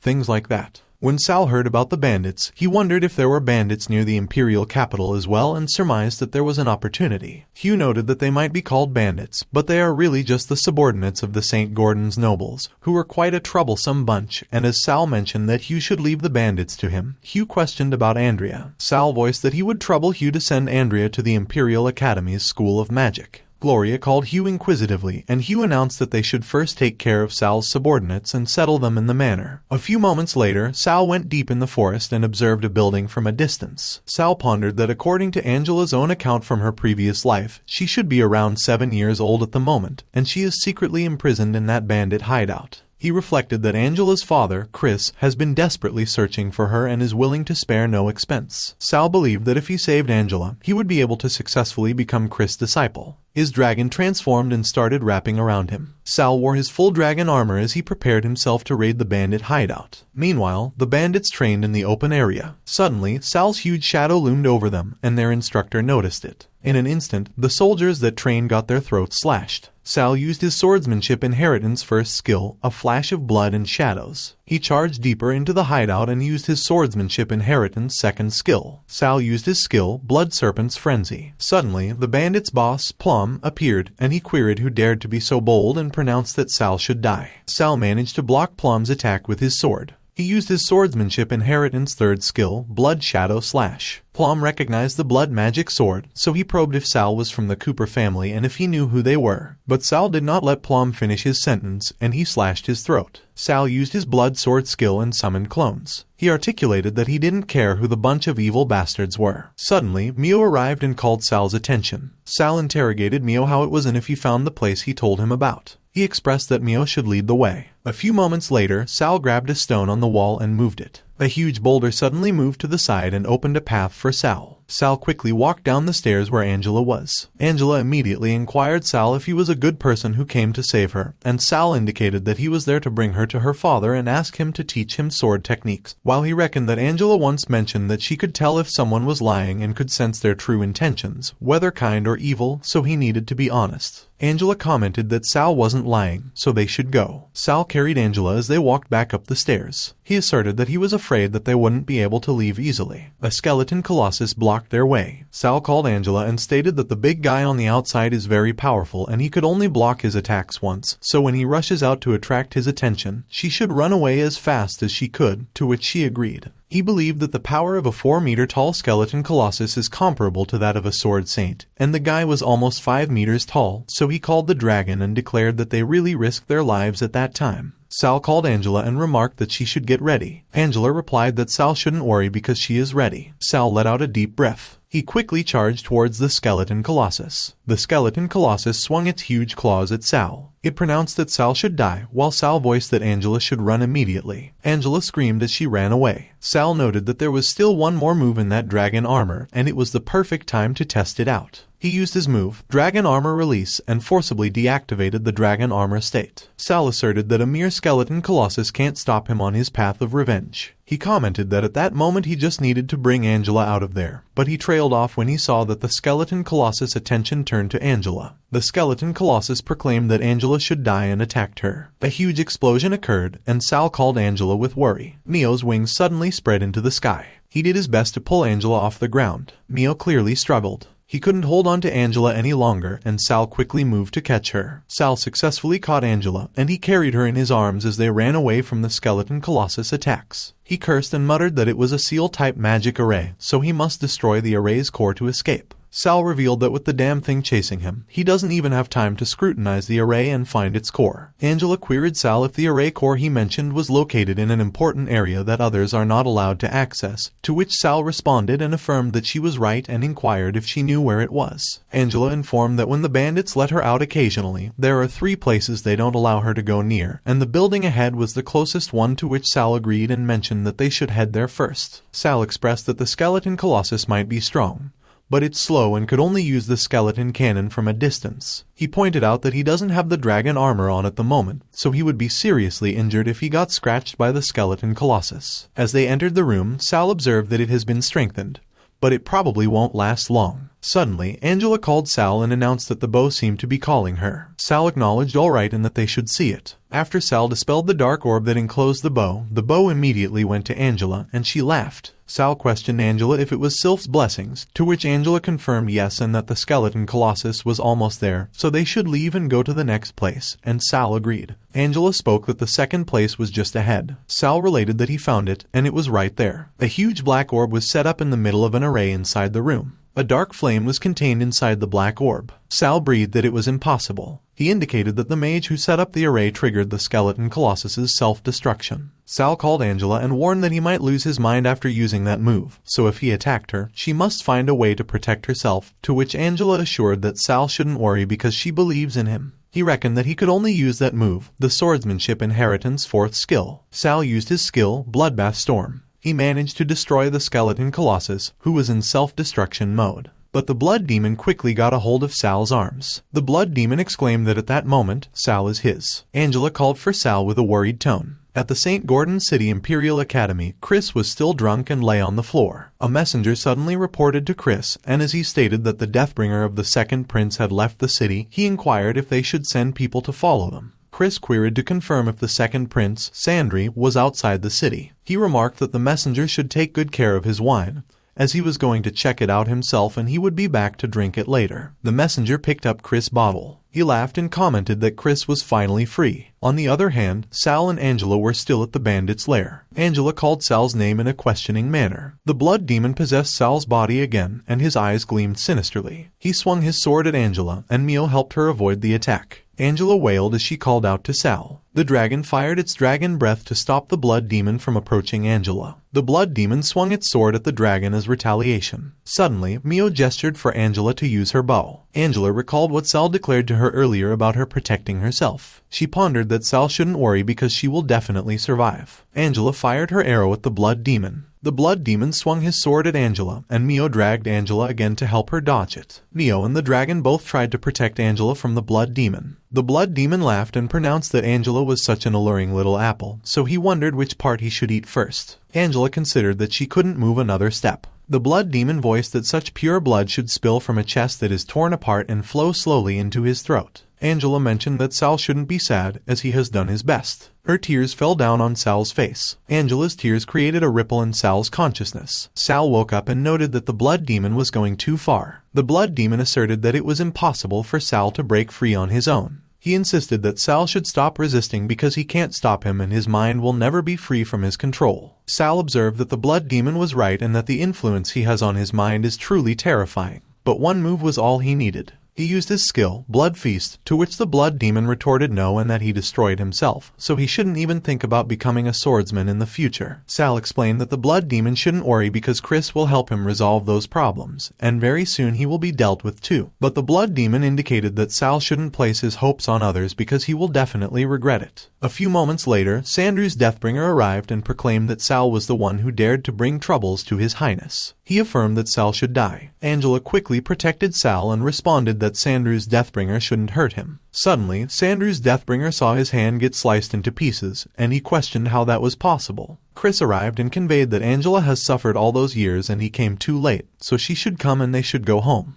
But Angela uttered no and that she wanted Sal so Chris shouldn't leave him. Chris probed Sal if he wanted him to help heal his body. Sal expressed that it was not the only thing he wanted because he risked his life to save Angela to inherit his legacy. Chris laughed and revealed that at that moment, he was the one who saved Angela, but Sal maintained that although his mistake caused some small issues, it also freed Chris from Sandru's control, and he wondered if he was right. 7 days later, at the Imperial Academy, Chris relayed that Sal's body might not have fully recovered yet, but he had already announced to the entire Empire that he would inherit his title in the future. And as Sal pressed Chris on whether that made him the public enemy of the Imperial Academy, Chris scoffed and stressed that Sal could always choose not to become his disciple at any time. Suddenly, one of the students announced that everyone should look and demanded to know if Sal was the one who killed his own brother. Another student recounted that he heard that Sal killed his whole family. Another indicated that apparently Sal even tricked Sword Saint Chris. But Sal ignored them and professed that Chris' inheritance is not the only thing he wanted, so a mere group of hostile students could never stop him. Sal was surprised when William, a Gold Swordmaster Commoner student who is ranked first in the Imperial Academy combat branch, pointed his sword at him. William opined that Sal was a villain who has harmed his own blood brother and a shameless scoundrel who deceived Sword Saint Chris with his scheme, so he will challenge Sal to a duel that day to strip him of all his honors. Sal saw Sandru and his team behind him that had such overwhelming hostility that could barely conceal the murderous intent, and as he reflected that it could only be the work of the second Prince Sandru behind those bandits, he wondered if it was Sandru's plan to use William's sense of justice to deal with him while he was severely injured. William reasoned that if Sal didn't dare to accept his challenge, he should leave Sword Saint Chris and abandon his noble title, which made Sal muse that when William met him for the first time in his previous life, he challenged him to a duel because he was used by others, and he didn't expect that to happen again after he was reborn. Sal supposed that in that case, they would do it like old times, and he announced that he would accept William's challenge, but if he lost, he wanted his eternal loyalty. One of the students remarked that William should kill Sal, while another observed that William should teach Sal a harsh lesson and let him know that the Imperial Academy was not a place where just any stray dog or cat could enter. William declared that Sal should take his attack. He used his skill, Imperial Swordsmanship, charging Heavy Cleave, while Sal used his skill, Blood Demon Swordsmanship, Bloodlight Stealing Shadow. Sal asserted that William should admit defeat because he was no match for him. William used his skill, Imperial Swordsmanship, enraged, and Sal believed that it was bad because he just used Bloodlight Stealing Shadow,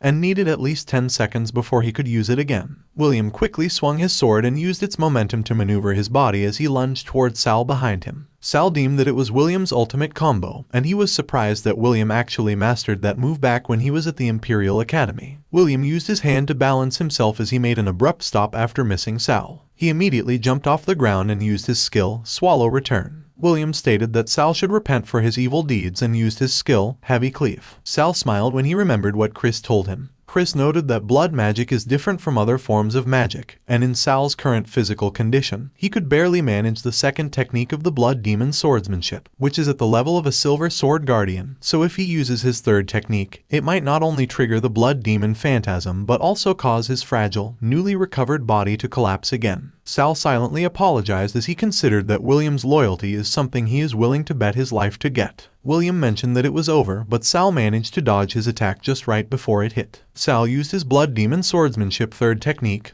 1000 Blood Shadow Blades. He conveyed that William should take his attack. William inquired if swordsmanship could actually do such a thing, and Sal expressed that he finally saw that interesting expression on his honest and reliable William once again, which really makes him nostalgic. Sal's eyes started glowing red, and he started laughing sinisterly. While Sal continued to laugh, William figured that there was something wrong with the bloodlust surrounding Sal, and he wondered what he could do. The other students quickly gathered behind William, ready to fight Sal. Sandru's Fire Mage also prepared to fight. The Ice Mage also got ready to fight. The Lightning Mage also did the same while he commented that it was blood magic, and sure enough, Sal was a bastard who used blasphemous magic. One of the students opined that with such dense magic power, Sal must be an evil villain who kills indiscriminately, so he deserved to be killed by everyone. Another student maintained that William should stay back because there was nothing more he could do there and he should not sell his life to the vile bastard. But William insisted that Sal has already earned his eternal loyalty, so even if Sal is truly an evil person, he will protect Sal and die before he does. Chris stepped in. Chris clicked his tongue and added that Sal was really like him when he was young, which is so troublesome. He responded that taking advantage of someone's peril is not the style of the Imperial Academy students, and once Sal recovers, there will be plenty of opportunities for them to compete with him. One of Sandru's mages replied that Chris was so scary and he felt like he could die at any moment, while one of the students voiced that he felt like he had already died once. Morin Shavat, the second son of the Shavat family, inquired what they should do, to which Sandru queried if he was right that he remembered that Sal entered the academy through a recommendation as a response and suggested that Morin should come with him to the trial mission hall. Sandru reckoned that to think that it was actually blood magic, it was really something that would lead to a fatal end. Meanwhile, Andrea called her professor, Cassidon Mystagogue, and avowed that she wanted to help Sal because only she could deal with the blood demon phantasm affecting him. Cassidon indicated that Andrea shouldn't be silly as it is better for her to stay away from Sal because what he practices is evil blood magic, but Andrea wondered if she didn't say that the magic faction and the ethics of magic are unrelated. Cassidon affirmed that Andrea was right as the majority of them are unrelated.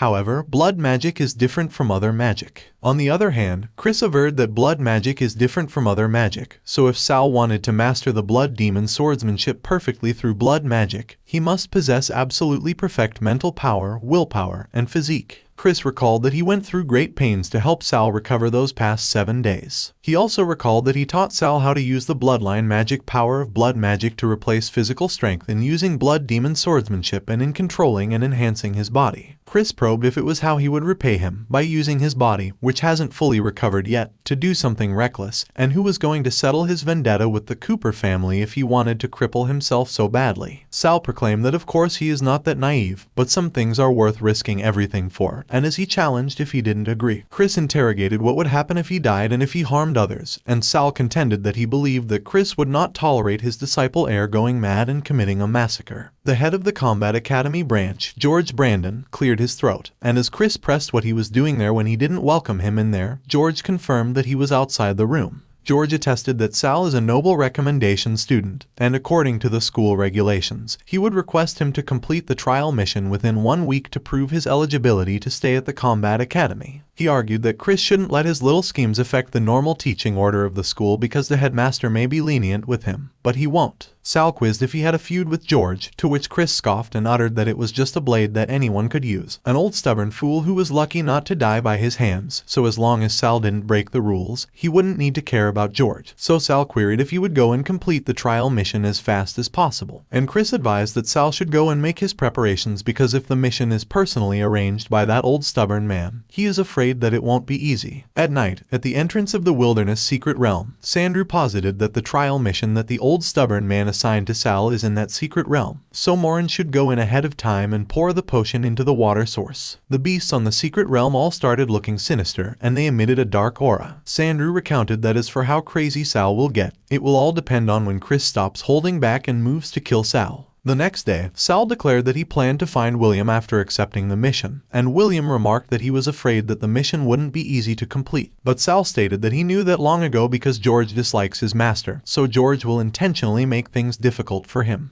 But William noted that it was not that and the current situation is very complicated, so everyone is gathered at the Grand Hall. Felix, George's disciple, was the student on duty at that time, and William mentioned that everyone waited for Sal to make a fool of himself. Andrea was about to talk to Sal, but Sal shook his head at her. Sal asserted that he was there to accept the trial mission, and as Felix inquired for his name and school, Sal added his name and that he is from the Institute of Combat. Felix apologized and conveyed that due to the mutation in the secret realm, the difficulty of Sal's trial mission has been elevated to highly dangerous, so it currently requires a team of at least 4 people, and William observed that Felix should change it to a solo normal difficulty mission then. Felix informed that solo missions will only be announced next week, but as per the Academy's regulations, Sal must complete the trial mission within 3 days to officially join the Academy. One of the students asserted that Sal should get lost because the Imperial Academy doesn't welcome a bastard like him, and as Felix queried if he planned to find a way to gather enough people or if he planned to safely exit the academy. Another student inquired why he was talking so much to Sal and remarked that if it were him, he would close for 3 days and prevent Sal from accepting any missions. Sal wondered if he thinks he could not find any teammates, and Felix commented that it doesn't matter to him, but it was just that everyone else doesn't want Sal to enroll in the academy, and more importantly, they don't want to become a lackey like William. Felix was surprised when Sal raised his sword at him. Sal avowed that if he could find enough teammates, he wants Felix to kneel and admit that he is blind despite having eyes and apologize to William for shaming him. Felix maintained that unless Sal kills him, he should not even dare think about making him kneel, to which Sal replied that he won't kill Felix, but he will report everything to his master, Chris, and he queried if he really believed that Chris wouldn't take action to protect his disciple. Felix observed that Sal should speak after he gathers enough teammates by that night.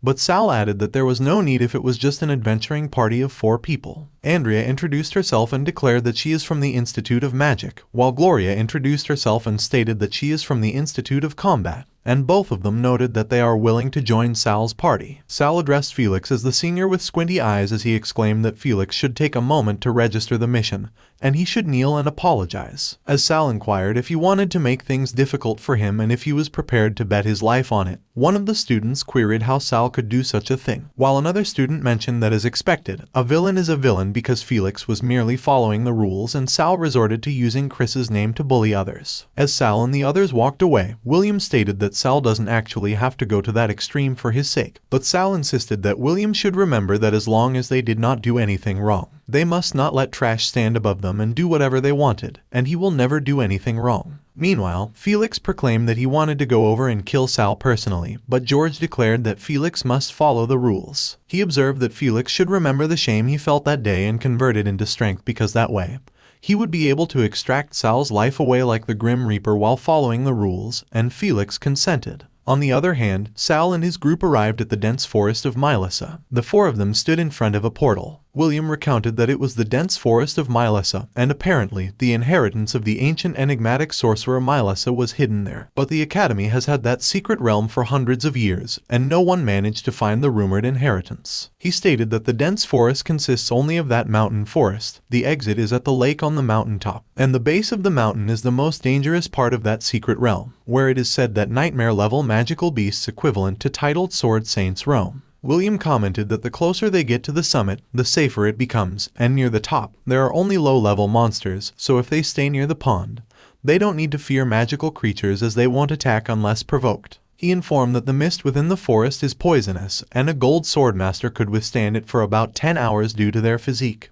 But as for mages, if they don't have the corresponding magic and rely solely on their mana to resist it, even a golden staff mage will completely lose their combat power in about 6 hours. Sal opined that everyone should prepare for battle because something seemed to be coming. A noble lady with her 2 other teammates was chased by a swarm of monsters, and she implored for help as she ran towards Sal's group. William expressed that it was the Medusa's insect swarm, and not only is it hard to shake off, it also doesn't bring any benefits, so they just have to leave their active path. But the noble lady asserted that it is useless because they have run for 20 minutes and changed directions 5 times, but the swarm chased them. The shadow of the insect swarm loomed ominously over the noble lady and her teammates as they continued to run. Andrea used her skill, Fat Cat Hoo Hoo. A barrier quickly appeared and protected their group. Hearing the skill's name, William queried what kind of magic that was. Meanwhile, Sal indicated that the noble lady's group had spent 20 minutes running away, yet they didn't even have the courage to pull out their sword, and he probed if they were all even worthy of being called geniuses. Sal used his skill, Blood Serpent. His skill quickly moved behind one of the insects. Sal's attack eliminated one insect after another as it passed through them. He wondered if it doesn't even boost blood mana and remarked that as expected, those are worthless, evil creatures. A few moments later, the noble lady let out a sigh of relief, and as she conveyed that they were finally saved, Sal queried if she was not ashamed of being saved by her enemies. The noble lady clicked her tongue and declared that a country bumpkin has no sense of taste at all. She noted that a bastard like Sal, who couldn't even inherit a title or land, is nothing but a source of amusement, and as she inquired if he believed that a noble would truly see him as an enemy, she asserted that Sal should escort her out if he has any sense, and she might just leave a retainer position for him.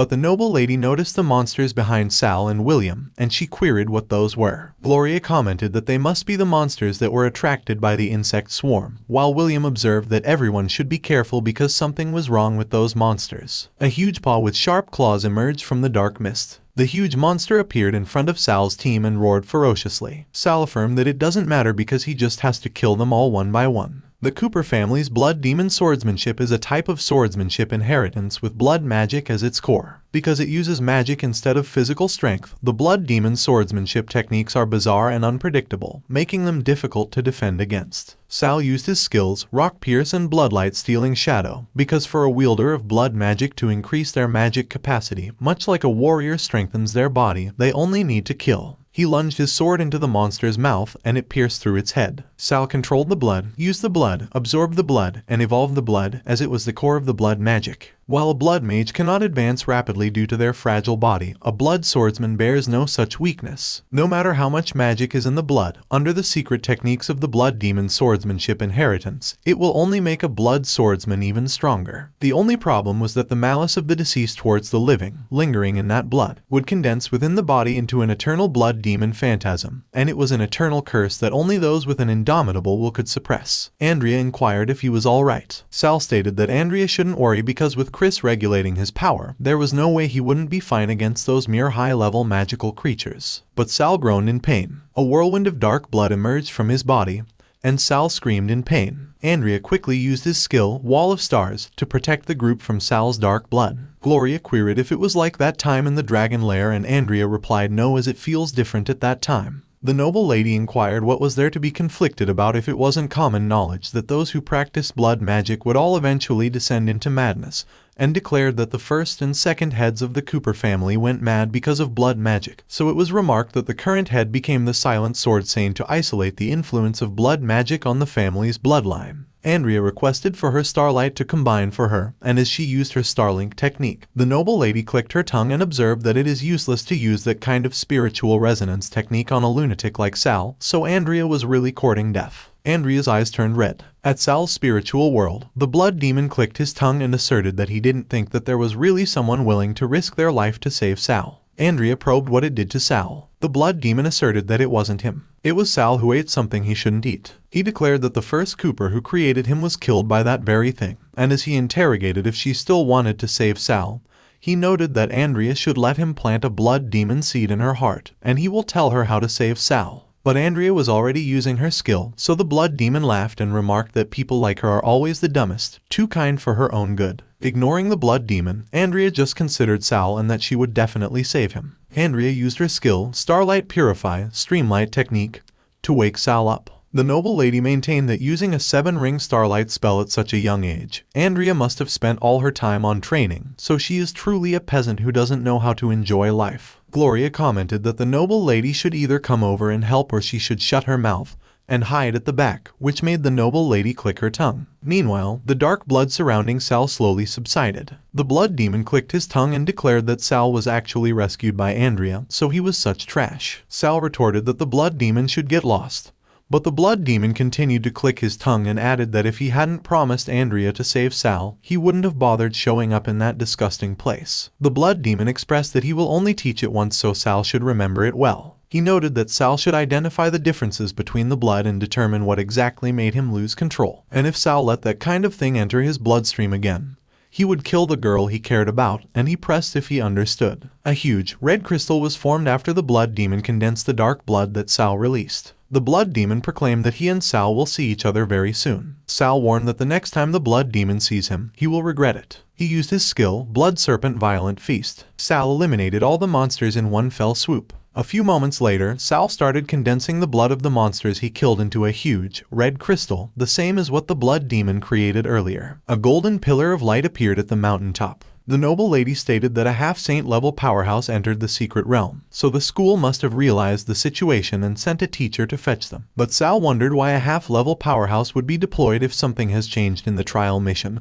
and asserted that regardless, he will complete it. Meanwhile, Oliver, the golden sword master at half-saint level who is an advanced swordsmanship instructor at the Imperial Academy, descended into the lake at the mountaintop that was surrounded by monsters. He scoffed and mentioned that they were a bunch of ignorant beasts. Oliver eliminated all the beasts in one swift motion, and blood spurted out of their bodies. He believed that as long as he brought the bastard Sal's body back, he would definitely be in Sandru's good favor. Oliver believed that with the item designed by the Magic Academy to specifically locate blood magic users, he could easily find the brat and kill him. Oliver heard Sal inquiring William if he knew why the level of half-saint exists, and if it could be that those people wanted to save face and called themselves the title. Oliver wondered if those were students Sal and his group saved on the way, and considered that with those students as witnesses, it wouldn't be easy to deal with the brat directly. The other students queried if he was there to get them out and thanked him so much. Oliver sighed as he reflected that there was really no other way because he is a good teacher adored by everyone after all. So the students will thank him for eliminating the evil disciple who caused the anomaly in the secret realm and revealing his true nature. Sal noticed Oliver's intent and remarked that it was a murderous aura. Andrea called Sal with worry while William noted that Sal should be careful. Oliver snickered and observed that Sal should be satisfied to be killed by a slash at the level of a sword saint. But Sal interrogated if the so-called half-saints were gold sword masters capable of unleashing sword saint-level attacks. Sal stated that it was as expected of the Academy to create such an ostentatious,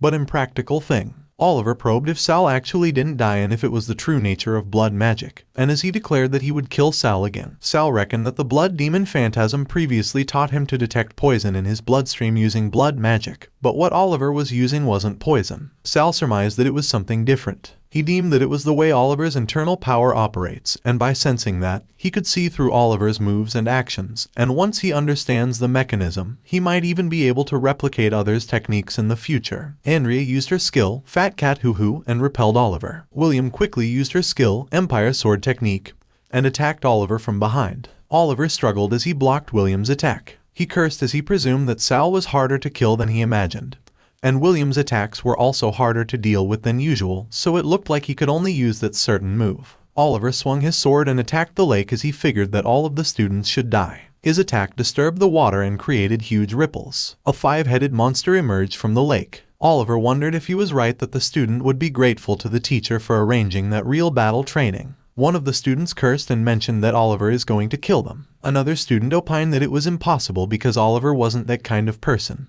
But another student commented that Oliver has just used a magic scroll to escape, so he is nothing but a mad dog that bites randomly. Another student expressed that he can't die as he still has to earn money to support his family, and he still needs to achieve success. Another student was trembling in fear and had tears in his eyes, but he asserted that he wanted to fight. The five-headed monster roared ferociously as it crawled out of the water and prepared to attack. Sal indicated that William should use his strength as they have to block that attack. He called Andrea and Gloria and advised that they should protect those trash as they are humans. Andrea immediately used her skill, Wall of Witnesses, and Gloria quizzed if she couldn't come up with cooler spell names. Sal called William and conveyed that he should give him the crystal. William tried to protest and replied that it was Sal's trial mission requirement.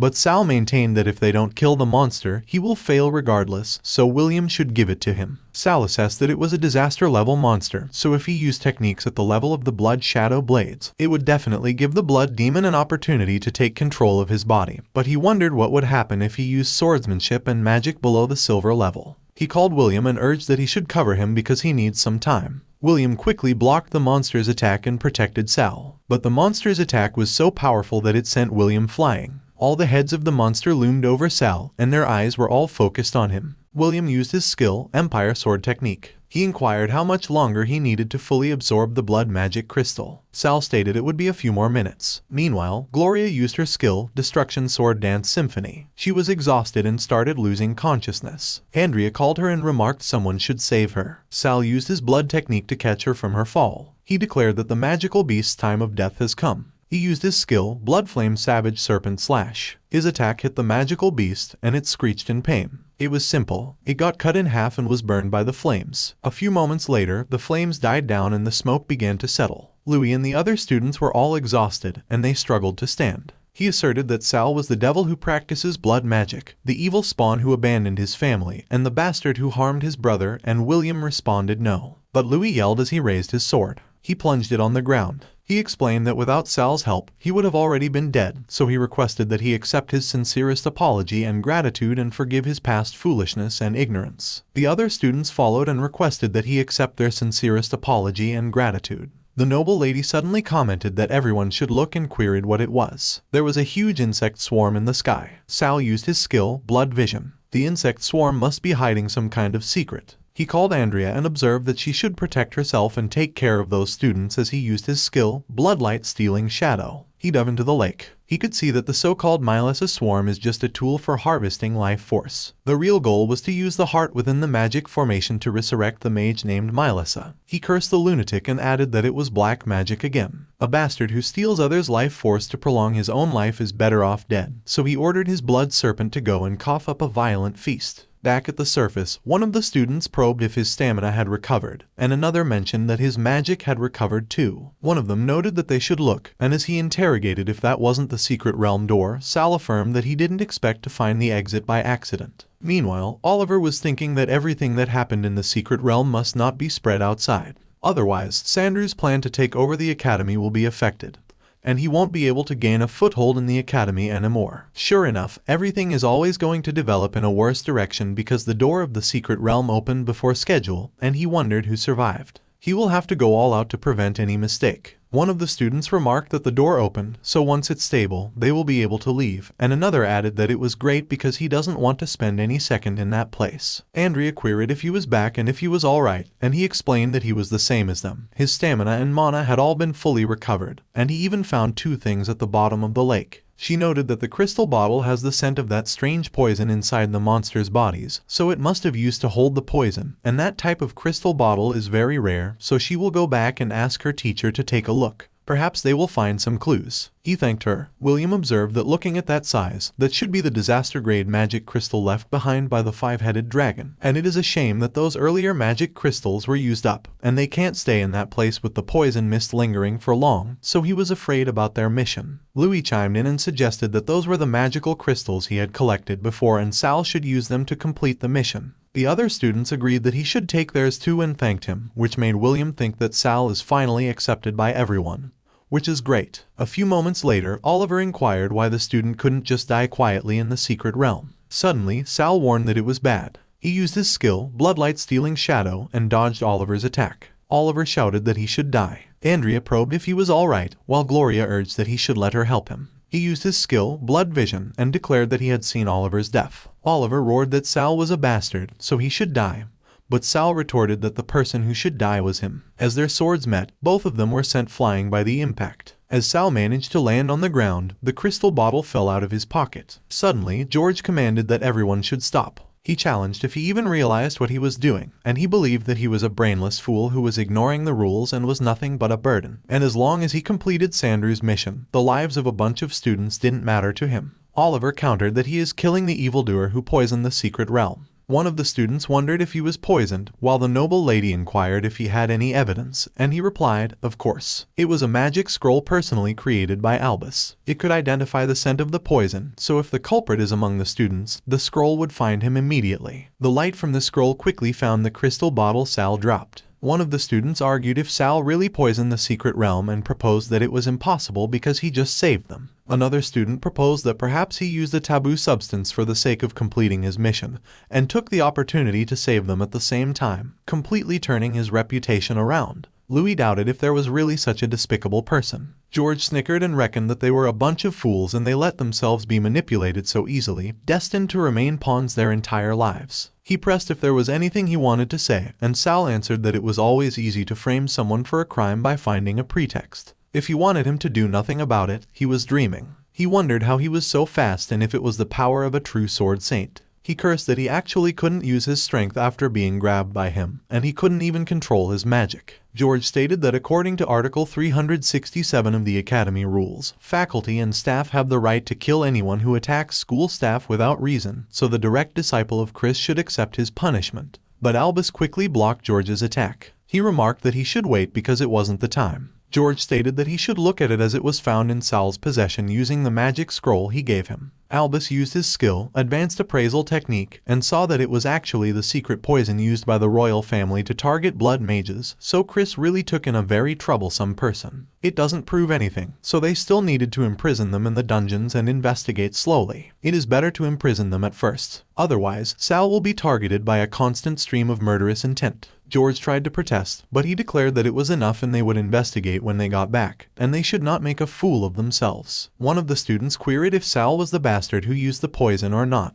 to which another noted that of course he was because George used Albus's magic scroll to find it. But another observed that Chris refuted it and Albus didn't deal with him on the spot either. Another student mentioned that he still thinks Sal is the culprit, but Louis asserted that he believed it was a setup by Oliver because they all saw how he disregarded their lives in the secret realm. On the other hand, Sal and Chris were back at the Academy dungeon. Chris explained that the poison was specifically used by the royal family to deal with blood mages, and according to his investigations, it came from none other than the second prince, Sandrew, and Sal insisted that he won't let him off and he will kill him. Chris scoffed and reiterated that he was so childish and he should stay there and think carefully because there is no shortage of enemies to kill in that world. And Oliver proclaimed that he was a fool because Chris' duty is to protect the royal family, and he actually told him right in his face that he is going to kill Sandrew. Sal added that he didn't expect him to still serve his master at that point in time when he doesn't care for his life at all. But Oliver clicked his tongue and informed that it was his honor to be able to contribute his strength for Sandrew. That made Sal remember. He remembered the time when he recalled that as the shadow of the Cooper family, it was their highest honor, and he cursed the royalty. He pondered if he had not considered whether it was worth it or not and if his talent and hard work were solely to satisfy the desires of that trash. He must have felt it too, being a disposable pawn, abandoned at any moment. If he does not have anything else he cares about, his family, and if he is willing to confess everything about the secret realm to Albus, he promises to help him break free from the control of Sandrew. Oliver affirmed that the bastard should shut up and he shouldn't think about making him betray his family just like him, a lowly traitor. But he just responded that if that was the case, they should see how well the master he was so loyal to will treat him. A few moments later, a mysterious man approached Oliver's cell. He retorted that Sandrew had arranged a duel for Oliver and Sal in the beast fighting arena, and it was his final chance. That precious vine of life will bestow upon him the final glory. Oliver commented that he swore to follow Sandrew's orders even if he died, and the man expressed that he was glad he understood and Sandrew would accept his loyalty. But Sal maintained that he will definitely die if he uses the vine of life and probed what the point of obtaining glory after death was. He sacrificed his entire life for his family and became a sacrifice, and he doubted if glory was really that important and if it was worth forsaking his life. Later that night, everyone gathered at the Empire's beast fighting arena. They averred that it was starting soon and cheered.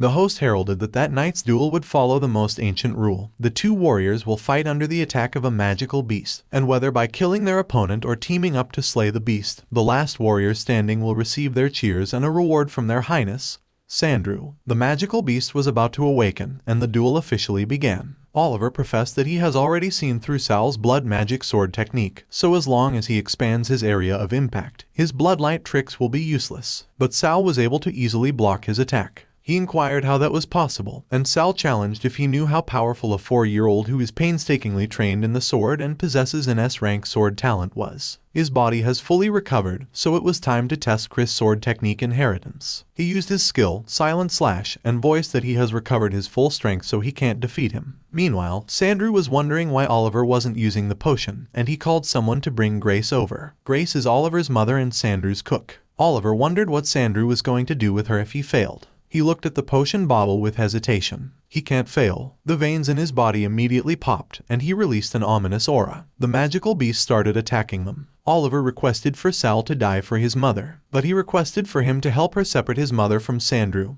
and in exchange, he would help him deal with the underworld vines, and Sal pressed what he was trying to do. Oliver avowed that only with his death could his mother survive past that night. Sal was thrown out of the magical beast's way, and it was focused on Oliver. Oliver begged him. He used his ultimate move, Flame Whirlwind Slash. It should die. An explosion occurred. Sandrew denounced that trash is trash and he couldn't even do such a simple thing. Oliver's mother called his name and cried for him. He hoped that his death could calm Sandrew's rage and that Sal would accept his death as atonement and save his mother. Sal used the underworld vine core. Oliver groaned and stated that Sal must save his mother, but Sal inquired if it was the reason why he became Sandrew's dog. The core dug deep into his body. Sal remarked that if he dies, he is not going to help him save anybody. He should take care of his family himself and stay alive so that he could repay him slowly. He used his skill, blood manipulation, flesh rebirth. The blood of the underworld vine could neutralize the negative effects of the vine of life potion, so he should recover his body quietly first, and Chris will come look for him later. A few moments later, Sandru declared that he didn't expect blood magic to be so powerful that it could defeat both a disaster-grade magical beast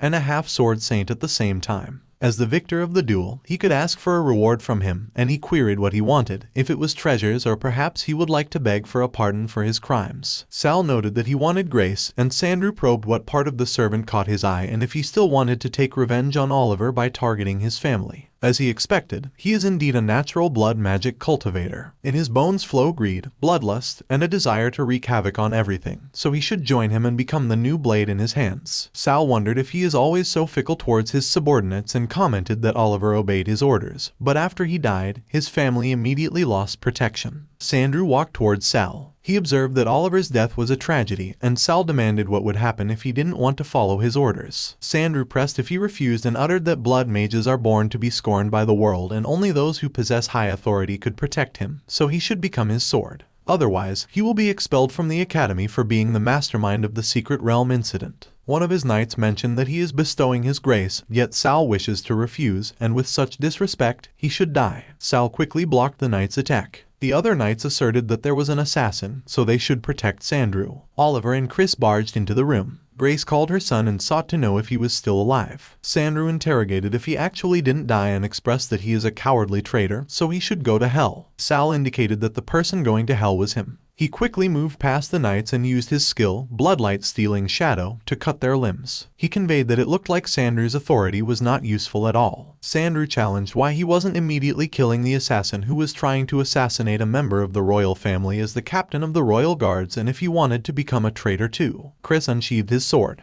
He attacked one of Sandru's knights. He responded that the only person he is loyal to is their majesty. As the captain of the royal guards, he has a duty to investigate the origins of those 3 potions, discovered in the dense forest of Medusa and linked to Oliver, who came from the royal family. Fortunately, Sal saved Angela at that time. Otherwise, he would have been controlled by Sandru like Oliver. Sandru reflected that if he really let Chris continue investigating, by the time the truth is exposed, he would be confined by their majesty. The new student exchange conference at the academy is about to begin, and if he is grounded at that time, his elder brother will likely take over his tasks, which will delay his grand plans. He acknowledged that those 3 potions were bestowed on Morin before, and as for why they appeared on Oliver, he has no idea, and Sal pried if he meant that everything was planned by Morin and Oliver and has nothing to do with him at all. He affirmed that it was right and he will definitely punish Morin and give Chris an explanation, so they should call Morin over. Sal considered that it was obvious that he was the mastermind controlling everything. But just because he was the prince, he had countless people catering to him, and if he really hurt him, Chris would get in trouble too, so in that case, he would kill Morin first and break his wings. Morin examined if he was looking for him. Sal immediately attacked and proclaimed that he should die. But Alan blocked it and revealed that he was wondering who was daring enough to kill royalty in front of everyone, and it turned out to be a bastard like him. According to the sacred rules of the Empire, Morin is a baron. Even if he really killed Sal, all he needs to do is apologize to the Cooper family and pay a gold compensation. But Sal didn't die. Therefore, as a baron, Morin didn't violate any of the Empire rules, and he scrutinized if he wouldn't say so. He greeted Sandru and replied that it was the Cooper family's failure in discipline that had allowed the lowly bastard to confront him, so he requested him to accept the Cooper family's apologies. Sandru disclosed that their Cooper family's hunting dog should be kept properly in its cage instead of coming out and biting wildly, and Alan requested for him to rest assured. It had been a long time since he saw the bastard, and he inquired if he was prepared to be dragged back into the cage by him. Chris remarked that Sal's reaction that day surprised him. When that obnoxious guy from the Cooper family insulted him in front of everyone, he actually ignored those words and did not get mad. Sal stated that there was no point in getting angry because he had defeated Alan more than once in the past. But he has the Shadow Oath, so as long as he is not dead, the shadows in the Cooper family will suffer. The Cooper family's matriarch won't let Alan come there on his own to seek death. She probably came with him too. After all, Sandru is in charge of the new student exchange ceremony, and he will definitely invite the 7 great generational families if he wants to create his own faction to seize authority. One of Sandru's guards asserted that Sal was an evil bastard, so he would kill him in the name of the Holy Light and that Chris shouldn't be tricked by him and let him tear off his fake veneer. But Sal just noted that there was no need to show off their quick tongue because only those dogs who can't bite will bark the loudest. In the new student exchange ceremony, there will be many S-rank talents far better than the two of them waiting for him to defeat and make allies of. He doesn't have time to fool around with all of them. Back in the present, Chris laughed and replied that Sal was a good kid and he finally matured a little. He has arranged a meeting with Albus for him, as he is very interested in the inheritance of the first blood magic sword saint, and perhaps he might be able to teach him something new. A few moments later, Sal went to the Imperial Academy Great Training Grounds. Albus explained that he should come and use his strongest move to attack him, but he observed that he couldn't do it. He snickered and declared that Sal is a kid that respects his elders, so in that case, he will make the first move. Sal was surprised when a huge hand suddenly appeared behind him.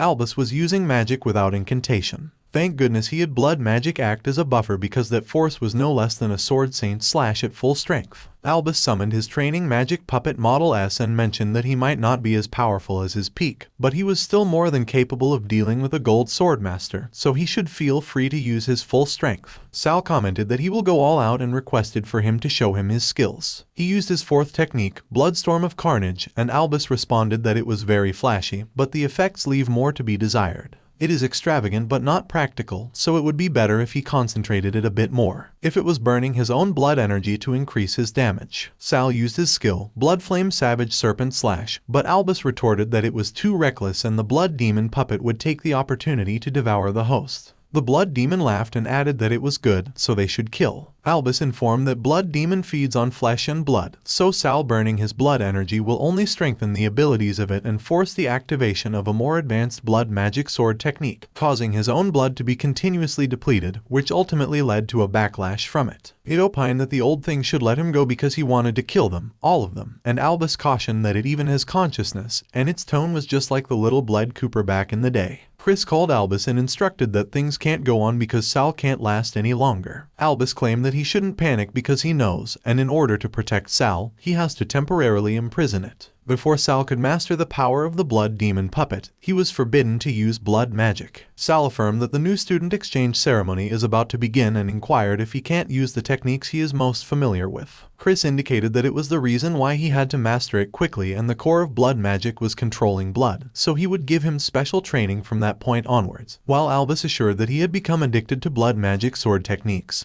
So if that power wasn't controlled, it would be a disaster. The armies led by the first and second Coopers were invincible, but they all died in one night, and he wondered if he wasn't curious about how that happened. Sal queried if it could be because the blood magic sword technique went out of control, and it was no wonder there are no such records in the Empire's history. Albus warned that there are many people in the Academy that Sal cares about. Only by fully mastering the blood magic sword techniques could he keep them out of danger. Sal revealed that he understood and thanked him, while Chris proclaimed that Sal should come because the time is tight, and they have to do special training on his blood magic. The less people who know about the secret training, the better. Chris noticed the bird that flew out the window. A few moments later, the bird was flustered. She saw Sal naked by the bath. Chris mused that when the first gets bigger, all kinds of birds will appear, and the Imperial Academy is going to get noisier. On the other hand, the bird transformed into Luna, and she professed that it was just a medicinal bath. Luna Forest is an S-rank prodigy from the Forest family, and she cursed and advised that the drunk cat uncle must have done it on purpose. With Sandru's orders to ensure that Sal refrains from using blood demon sword techniques, he has effectively handicapped himself, so she will definitely be able to eliminate him during the upcoming freshman exchange ceremony. Time passed, and Morin asserted that the date for the Imperial Academy's annual new student dueling ceremony had arrived, and it is a rare event in St. Gordon, and the seats will usually be full. The audience can not only see the unique talents of the freshmen but also the family heads of the legendary Duke families. Their Royal Highness, Sandru, respected representatives of the Duke's families, and their outstanding teachers and students of the Imperial Academy were all gathered there that day to witness the talent and potential of their new students. The ceremony is hosted by their Highness Sandru, and the victor will not only receive priority guidance at the Imperial Academy,